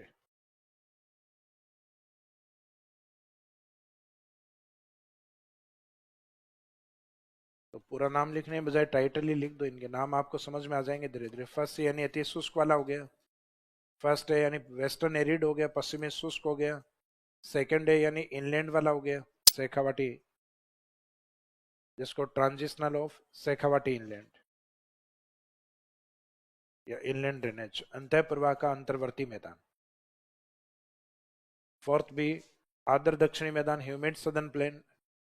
फर्स्ट बी, राजस्थानी नॉर्थ वाला यानी नॉर्थ वेस्ट इरिगेटेड प्लेन, उत्तरी पश्चिमी सिंचित मैदान, ये बाढ़ संभाव्य पूर्वी मैदान। यानी स्मॉलेस्ट एरिया है वो एग्रीकल्चर प्रोडक्टिविटी में काफी संपन्न है, एरिया भले ही छोटे हैं लेकिन उत्पादन काफी बेटर है तीनों में। और फोर्थ बी, फर्स्ट बी और थर्ड बी, एक सदर्न में है, एक नॉर्थ में है, और एक उसके राइट एंगल ईस्ट में है।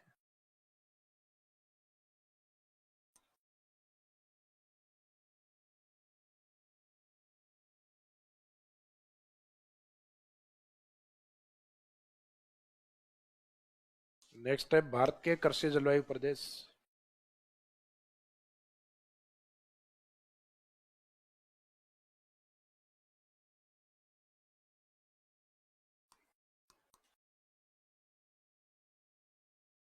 जो राजस्थान में विस्तृत है।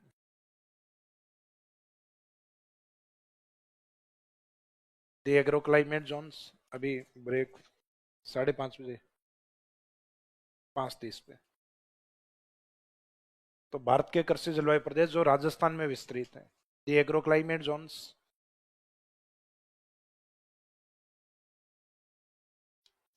The agro climate zones of India which are extend in Rajasthan. Bharat के कृषि जलवायु प्रदेश जो राजस्थान में विस्तृत है। तो इंडिया में इनको टाइटल इस तरीके से दिया हुआ है, 1 2 3 4 5 नंबरिंग दे रखा है, और कंटिन्यूस इस तरीके से 15 नंबर दिए हुए। तो उसमें एग्रो क्लाइमेट जोन,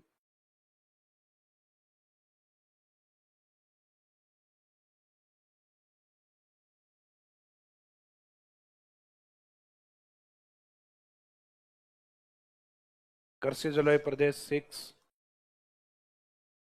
कृषि जलवायु प्रदेश 8, कृषि जलवायु प्रदेश 9, और कृषि जलवायु प्रदेश एग्रो क्लाइमेट जोन 14। ये 4 दिए हुए। यानी वैसे तो कंटिन्यूस नंबर याद रखना आपको, 6 7 8 और 9। 7 की जगह इसका डबल नंबर लेना है, 14। तो 6 7 8 9, 7 को हटा के उसकी जगह नंबर क्या यूज करना है, 14 लेना है। तो ये अलग अलग तरीके से इसमें इस तरीके से डिवाइड होते हैं। इंडिया के अंदर एग्रो क्लाइमेट जोन, जैसे हिमालय वाला जो एरिया उसमें नॉर्थ में फर्स्ट है, फिर पूर्वी राज्यों को शामिल किया गया है सेकंड में। फिर आगे कंटिन्यूस इस तरीके से थर्ड, फोर्थ, फिफ्थ, फिर यहाँ लिया गया सिक्स्थ जिसमें राजस्थान आता है। फिर बाद में सेवेंथ लिया गया इधर जिसमें राजस्थान नहीं आ पाता, यानी प्रायद्वीप पठार का ये वाला पार्ट। फिर लिया गया नंबर 8 और नंबर 9। तो नंबर 8 में राजस्थान का कुछ भाग आएगा, नंबर 9 के अंदर राजस्थान का कुछ पार्ट आएगा। तो नंबर 6 में है, 8 में है, 9 में है, 7 में नहीं है। फिर बाद में आगे कंटिन्यूस 10, 11, 12, 13, 14 और जो आइलैंड पार्ट द्वीप समूह है उसको लिया गया है 15। इस तरीके से तो सबसे बड़ा जो है वो है 14, क्योंकि इसमें लिया गया भारत के एरिड एग्रो क्लाइमेट जोन को। भारत में नाम दिया गया है शुष्क कृषि जलवायु प्रदेश जो 14 नंबर पे है। तो वो सबसे बड़ा है, उस बड़े के अंदर आसाम का पश्चिमी भाग कंप्लीट आता है। तो हम 6 में है, 7 में नहीं है, 6 में है, 8 में है, 9 में है और एग्रो क्लाइमेट जोन 14 में है। तो इस तरीके से ये अलग अलग एग्रो क्लाइमेट जोन बने हुए हैं। तो उसमें इंडिया में जहां जहां जो टाइटल दिया हुआ है, नंबर सीरीज दी हुई है, उसमें हम 4 नंबर सीरीज में ही आते हैं।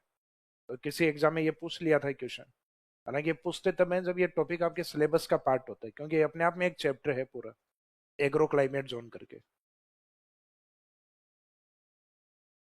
तो बाई चांस ये कोई फैक्ट पूछ लें कि राजस्थान में इंडिया वाला कौन सा नहीं है, तो हो सकता है कंटिन्यूस नंबर सीरीज दे दें आपके 6, 7, 8 और 9। तो कौन सा एग्रो क्लाइमेट जोन नहीं है? नंबर 7 नहीं है। तो एक कृषि जलवायु प्रदेश 6, 8, 9 और 14। तो ये तो लगभग सीक्वेंस आ रहा है, एक 7 को छोड़ना है, उसकी जगह डबल नंबर यूज करना है 14। तो ये वाला आपका चैप्टर का सेकंड पार्ट, और वैसे देखा जाए तो एक मिनी टॉपिक ही था, एक चैप्टर ही था ये भी। फिर नेक्स्ट लिखिए टाइप्स ऑफ एग्रीकल्चर।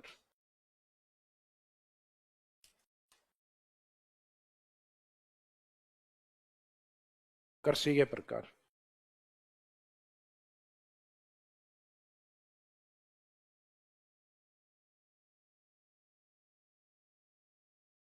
यह भी अपने आप में एक टॉपिक आपके वर्ल्ड ज्योग्राफी में दिया हुआ है, विश्व के कृषि प्रकारों के बारे में, यानी टाइप्स ऑफ एग्रीकल्चर के बारे में। तो बहुत सारे कृषि प्रकार तो आप उस टॉपिक में पढ़ चुके होते हैं, लेकिन राजस्थान के अकॉर्डिंग भी जो इंपॉर्टेंट है वो इसमें कवर करेंगे। तो कृषि प्रकार में हम दो तरीके से इनको डिवाइड करेंगे, एक तो साइंटिफिक एग्रीकल्चर, वैज्ञानिक कृषि,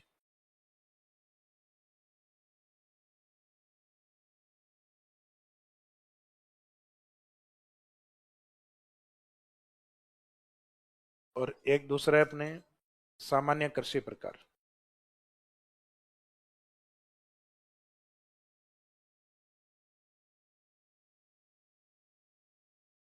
सामान्य कृषि प्रकार हम उसको कह सकते हैं जिसके अंदर कोई फसल स्पेसिफिक नहीं होती, इसमें क्रॉप्स को बोने का जो टेक्निक है या जो उसका पैटर्न है, यानी इसमें फसल का जो प्रारूप होता है उस प्रारूप या पैटर्न को इंपॉर्टेंस दिया जाता है, उसके अकॉर्डिंग उसका टाइप बनता है। जैसे फॉर एग्जांपल पश्चिमी राजस्थान में पालीवाल ब्राह्मणों ने की है कृषि, तो इसका मीनिंग खड़ीन एग्रीकल्चर। मुख्यतः ऐसी कृषि जो 75 सेंटीमीटर से कम वर्षा में बोई गई है, इसका मीनिंग एरिड एग्रीकल्चर, जो कम पानी में तैयार हो जाए। ऐसी कृषि जो अधिक वर्षा वाले क्षेत्र में बोई गई है, 75 सेंटीमीटर से अधिक, ह्यूमिड एग्रीकल्चर, आर्द्र कृषि, जैसे गन्ने की खेती, चावल की कृषि, जूट की कृषि, सरसों की खेती बिना सिंचाई के पॉसिबल नहीं है। इसका मीनिंग जो सिंचाई से पॉसिबल होगी वो आर्द्र है, लेकिन वो सिंचाई में एक स्केल लिया हुआ है 75 सेंटीमीटर। तो यानी those crops which are depend less than 75 centimetre rainfall are known as arid agriculture. और वो फसलें जो 75 सेंटीमीटर से ऊपर डिपेंड हो उनको कहा जाता है ह्यूमिड एग्रीकल्चर। तो इसका मीनिंग कृषि करने के तरीके या पैटर्न है, और जिसमें कृषि के पैटर्न को को इम्पोर्टेंस नहीं दिया जाए और फसल या उत्पाद को इम्पोर्टेंस दिया जाए कि आपका उत्पादन कौन सी क्रॉप्स है, तब वो होता है साइंटिफिक एग्रीकल्चर। और उसके अंदर हम बढ़िया वैरायटी को मुख्यतः उसमें फर्टिलाइजर्स को, इनके योगदान को बढ़ा के और उसके मैक्सिमम प्रोडक्शन को लिया जाता है। इसका मुख्य उद्देश्य लाभ प्राप्त करना होता है और उनका मुख्य उद्देश्य आजीविका होता है। तो इसका मीनिंग साइंटिफिक एग्रीकल्चर जब भी करते हैं तो इसका मीनिंग उसमें फंड आपको अधिक लगाना होता है क्योंकि उसमें इनकम भी अधिक है, इसमें उद्देश्य आपका प्रॉफिट है, लाभ अर्जित करना है, जबकि उसका मुख्य उद्देश्य आजीविका, इसका मीनिंग अपना घर चलाना होता है। तो इन दोनों में फर्क ये होता है। जैसे अपन यहाँ बात करते हैं सेरिकल्चर, तो सेरिकल्चर सामान्य व्यक्ति तो कोई करेगा नहीं, जिसके पास अच्छा बजट होगा, फिर उस उत्पाद को इंडस्ट्रीज तक सप्लाई करने में या मुख्यतः उद्योगपतियों के संपर्क में रहेगा या अच्छे व्यापारियों के संपर्क में रहेगा, वो करेगा सेरिकल्चर। पोमोकल्चर, फलों की खेती। विटीकल्चर, अंगूर की खेती। तो इसका मीनिंग इसमें अधिक उत्पाद, सॉरी, अधिक इनकम देने वाले उत्पादों को तैयार किया जाता है, और इसके अंदर फसल का नाम लिख के और फिर उसका पैटर्न पूछा जाता है कि कौन सी क्रॉप्स है। उसमें फसल का नाम नहीं पूछा जाता उसमें। अब यह है कि जहाँ पे बारानी कृषि होती है, बारानी कृषि उसको कहते हैं जो वर्षा पे डिपेंड होती है, यानी अभी जो टाइम चल रहा है ना गांव में, ये बारानी खेती का है। यानी those crops which are depend on monsoon और विदाउट इरिगेशन, वे फसलें जो मानसून पर आधारित हैं, यानी बिना सिंचाई के की जाती हैं, उनको क्या कहा जाता है, बारानी। तो जब मानसून आ ही रहा है तब सिंचाई की आवश्यकता नहीं है भाई, ऐसा तो पॉसिबल ही नहीं है ना कि बारिश आ रही है और माली छत्ता लेके और पानी देने के लिए गया है, तो देने ही क्यों जाएगा जब बारिश हो ही रही है। तो वे फसलें जो मुख्यतः किस पे डिपेंड है, वर्षा पर, उन फसलों को कहेंगे बारानी। तो बारानी में भी वही फसलें होती हैं जो अपने 75 सेंटीमीटर से कम वर्षा में होती हैं। जैसे इसमें भी बाजरा होता है, इसमें भी बाजरा होता है। तो इसका मीनिंग इस कारण वहां क्रॉप्स को इंपॉर्टेंस नहीं दिया जाता, इसमें क्रॉप्स का इंपॉर्टेंस होता है। तो कृषि कृषि के इस तरीके से दो पैटर्न, एक साइंटिफिक टाइप्स हैं और एक इसके जनरल टाइप्स होते हैं। तो दो पार्ट्स में डिवाइड कर देना, एक साइंटिफिक एग्रीकल्चर, वैज्ञानिक कृषि प्रकार, साइंटिफिक एग्रीकल्चर टाइप्स, वैज्ञानिक कृषि प्रकार। एक में इसमें जनरल एग्रीकल्चर, सामान्य कृषि प्रकार, जनरल एग्रीकल्चर टाइप्स।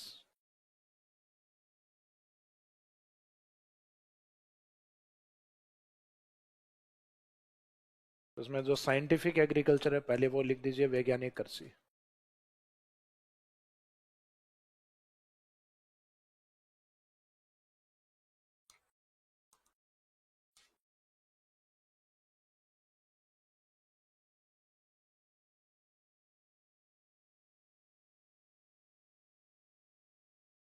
वैज्ञानिक कृषि में एक साइड में तो लिख दो उसका टाइप्स, कृषि का प्रकार जो है, ये एग्रीकल्चर टाइप्स लिख देना। कृषि प्रकार सामने लिखे उसका प्रोडक्ट या उत्पाद, प्रोडक्शन या उत्पादन, या प्रोडक्ट लिख दो, चाहे उसका उत्पाद क्या होता है। जो सेरिकल्चर है उसका उत्पाद क्या होता है,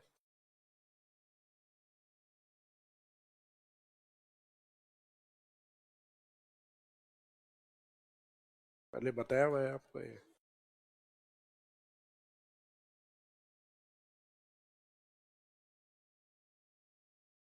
जो सेकेंड लास्ट टॉपिक पढ़ा था वो था वेजिटेशन। वेजिटेशन में एक प्लांट का नाम लिखवाया था सहतूत, सहतूत के अंदर लिखवाया था सेरिकल्चर। उसमें मैंने बताया था कल्चर का मीनिंग संस्कृति नहीं होता, कल्चर का मीनिंग होता है कल्टीवेट करना, उत्पादित करना। तो इसमें सेरिकल्चर में रेशम के कीटों को पाला जाता है, तो रेशम कीट पालन या रेशम उत्पादन होता है।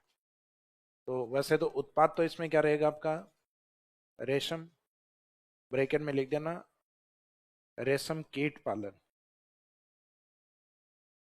तो एग्जामिनर हो सकता है ये पूछ ले रेशम कीट पालन की कृषि को क्या कहा जाता है, तो आंसर वही रहेगा सेरिकल्चर। या रेशम उत्पादन के कृषि को क्या कहा जाता है, सेरिकल्चर। तो सिल्क प्रोडक्शन होता है इसमें। इसमें rearing of silk worm,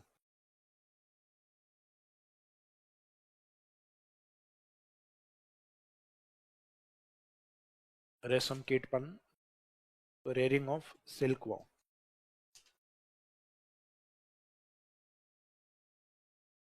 viticulture, witty में खट्टा उत्पाद होता है ना, अंगूर।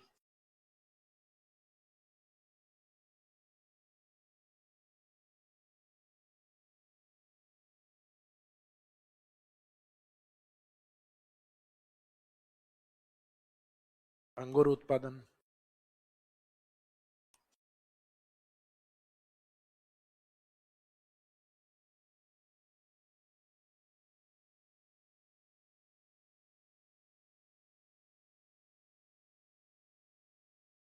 तो इसमें लिख देना कल्टीवेशन ऑफ ग्रेप्स। ग्रेप्स या अंगूरों को उत्पादित करना, कल्टीवेट करना, तैयार करना। विटिकल्चर के बाद में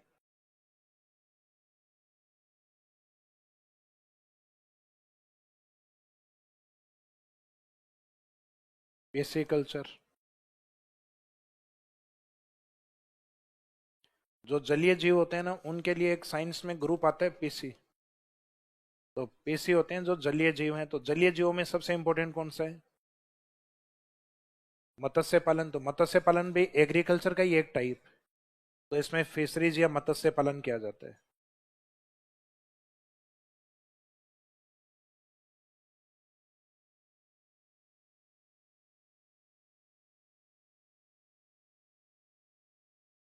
मत्स्य पालन।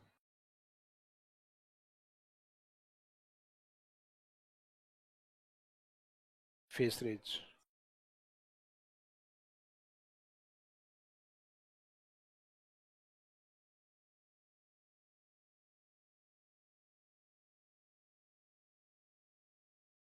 पेसिकल्चर। तो पेसिकल्चर में जलीय जीव आते हैं, तो उसमें मुख्यतः मत्स्य पालन को बताया गया है। विटिकल्चर है, तो विटी का लैटिन भाषा का शब्द है, इसका मीनिंग ग्रेप्स होता है। कल्चर, इसका मीनिंग है कल्टीवेट करना, उत्पादित करना, तैयार करना।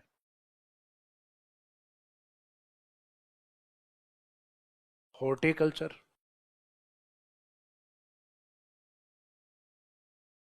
गवर्नमेंट बार बार किसानों को कहती है आप अधिक आमदनी के लिए हॉर्टिकल्चर यानी बागवानी फसलें किया करो। तो बागवानी फसलें करने का फायदा ये होता है उनका उत्पाद है वो बार बार आता है, जैसे फल, फूल और सब्जियां। जैसे प्लांट है जिनके फूल लगते हैं, तो फूल आपने प्लांट्स के आज तोड़े, 15 दिन बाद में वापस ग्रोथ कर जाते हैं। फिर वापस फूलों को तोड़ा, फिर वापस ग्रोथ करते हैं। तो इसका मीनिंग किसान की आमदनी कंटिन्यूस चल रही होती है। जैसे सब्जी का उत्पादन करना और जैसे फलों का उत्पादन करना। तो इस प्रकार के प्रोडक्ट जो बार बार, यानी जो एक समय के अंदर ही आपको कई बार इनकम देते हो, तो इस प्रकार के क्रॉप्स को अपन हॉर्टिकल्चर टाइप में, जिसमें फल, फूल और सब्जियां इन सबको शामिल करते हैं, इसमें हॉर्टिकल्चर।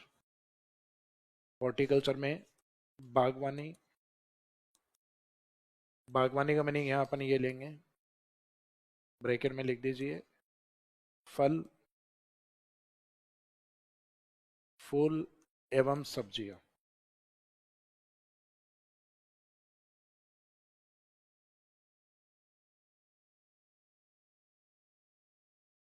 तो इंग्लिश मीनिंग तो वही रहेगा हॉर्टिकल्चर वापस, तो वो तो मत लिखो, इसमें प्रोडक्ट के नाम नहीं लिख दीजिए।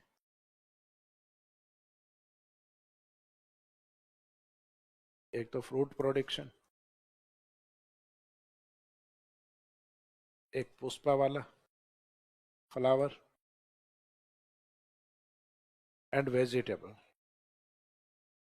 अब इनमें से अगर किसी को भी एक को प्रायोरिटी देते हो, तो बाद में क्रॉप्स का जो पैटर्न या तरीका वो चेंज हो जाएगा। सिर्फ आप फलों की खेती करते हो, इसका मीनिंग वो पोमोकल्चर में काउंट होगा, जिसके अध्ययन को कहते हैं ना पोमोलॉजी, यानी स्टडी ऑफ फ्रूट्स। जैसे अपन जिसमें जीवों का अध्ययन करते हैं वो क्या होता है? जियोलॉजी थोड़ी ना होता है। पृथ्वी का अध्ययन होता है जियोलॉजी में, बायोलॉजी होता है। तो उसी तरीके से फलों का अध्ययन करते हैं वो होता है पोमोलॉजी। तो पोमोकल्चर जो होता है वो होता है फलों के उत्पादन को कहा जाता है, जिसमें फलों की खेती की जाती है।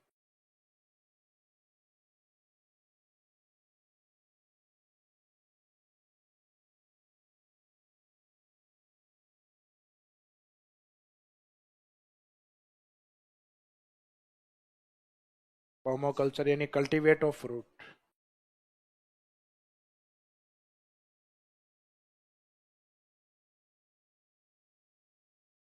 कल्टीवेशन ऑफ फ्रूट, फलों का उत्पादन। अगर सिर्फ आपने फूलों को टारगेट किया हुआ है,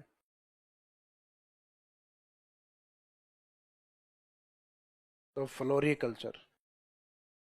तो फ्लावर से फ्लोरिकल्चर।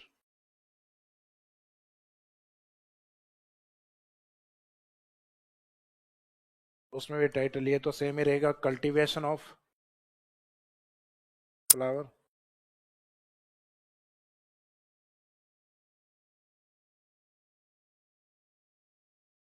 फूलों का उत्पादन। और सिर्फ आपने वेजिटेबल को टारगेट किया है तो वेजिटेबल वाला है ओलेरी कल्चर। वो सब्जी वाला भी उसका साइंटिफिक नेम लेते हुए निकलता है ओले, आलू टमाटर कांदे, तो उसके मुंह से भी ओले ही निकलता है, ओलेरी।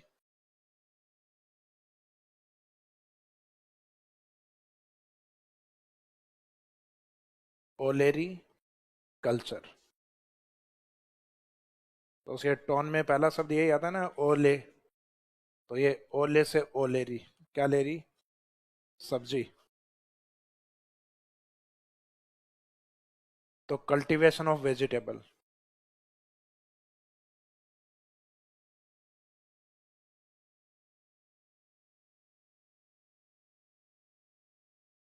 Cultivation of vegetable.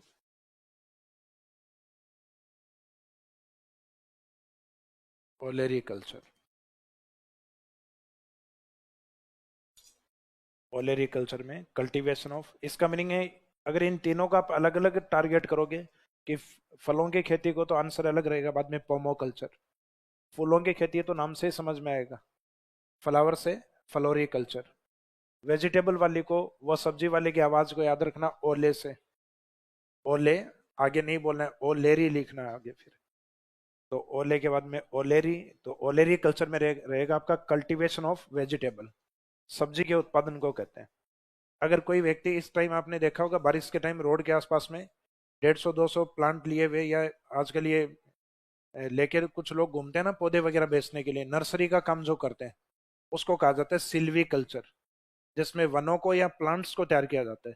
तो पौधों की कृषि को, पौधों की नहीं, जिसमें प्लांट्स को तैयार करने की खेती की जाती है, पौध वगैरह प्लांट्स के लिए तैयार की जाती है, कृषि के लिए नहीं, पौधों के लिए, वनों के लिए, उसको कहा जाता है सिल्वी कल्चर।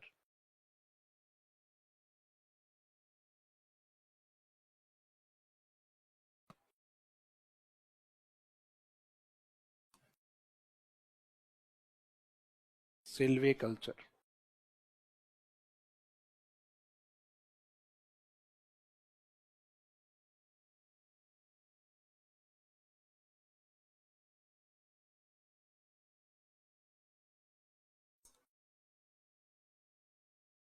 बाद में ब्रैकेट में वन भी लिख सकते हैं इसमें, एंड जो प्लांट बड़ा होके क्या बनेगा, फॉरेस्टिया वन। जिसमें cultivation, cultivation of plant bracket में फॉरेस्ट, वन या पौधों की कृषि को, प्लांट्स की कृषि को क्या कहा जाता है, सिल्वी कल्चर। और मुख्यतः एक इस प्रकार की कृषि होती है जिसके अंदर हम कृषि प्रोडक्शन को बढ़ाने के लिए, या अपने जमीन के अंदर जो मिट्टी होती है उसको उथलने के लिए अपन एक कीट का यूज करते हैं, केंचुए का। तो केंचुए की खाद को हम क्या बोलते हैं, वर्मी कंपोस्ट। तो वर्मी कल्चर।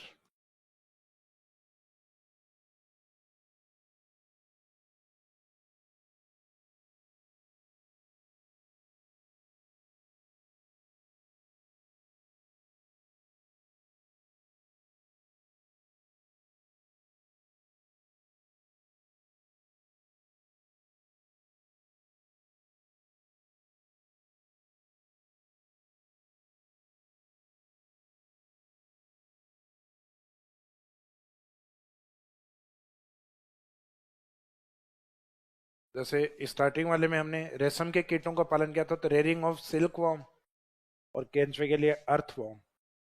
तो इसमें रेयरिंग ऑफ अर्थ वॉर्म, केंचुए को पालना, या केंचुए का पालन। और इसी के आगे ब्रैकेट में लिख सकते हो वर्मी कंपोस्ट खाद। तो वर्मी कंपोस्ट खाद को बनाने के लिए, यही उत्पाद तो फर्टिलाइजर ही तो होगा ना, खाद होगा इसमें। तो मुख्यतः उत्पाद तो कम देते हैं, वर्मी कंपोस्ट तो कम देते हैं, वर्मी कंपोस्ट की जगह यही देते हैं, केंचुआ पालन। इसके नाम से ये वर्मी कंपोस्ट।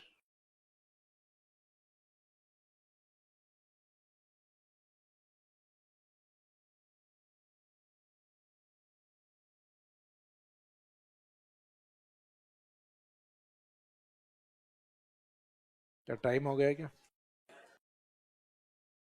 तो एक आधी कृषि इसमें और ध्यान आएगी, वो लिखवा देंगे, लगभग 10-11 नाम। कौन सा? एपीकल्चर, वेरी गुड, एक एपीकल्चर भी ऐड करना। मधुमक्खी पालन, यानी शहद उत्पाद तैयार करना।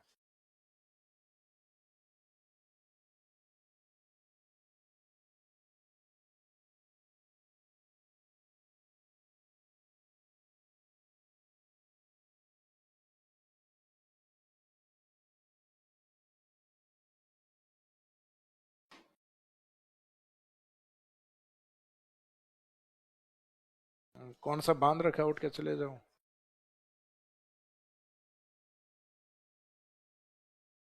तो इसमें हनी ब्रैकेट में लिख देना,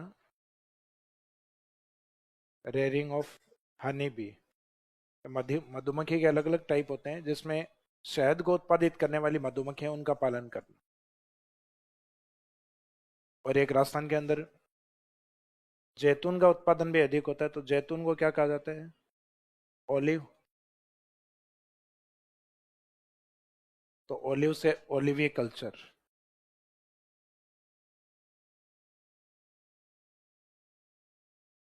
ओलिवी कल्चर।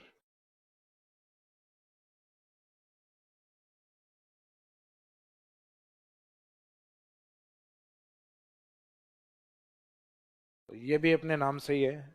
ओलिवी कल्चर में ओलिव को उत्पादित किया जाता है, यानी कल्टीवेशन ऑफ ओलिव, जो राजस्थान के बीकानेर वाले क्षेत्र में भी काफी है, जयपुर में भी काफी है। जयपुर के बस्सी में इसका एक्सीलेंस सेंटर तैयार किया गया, जिसकी पत्ती को तोड़ के ओलिव टी प्लांट बनाया गया।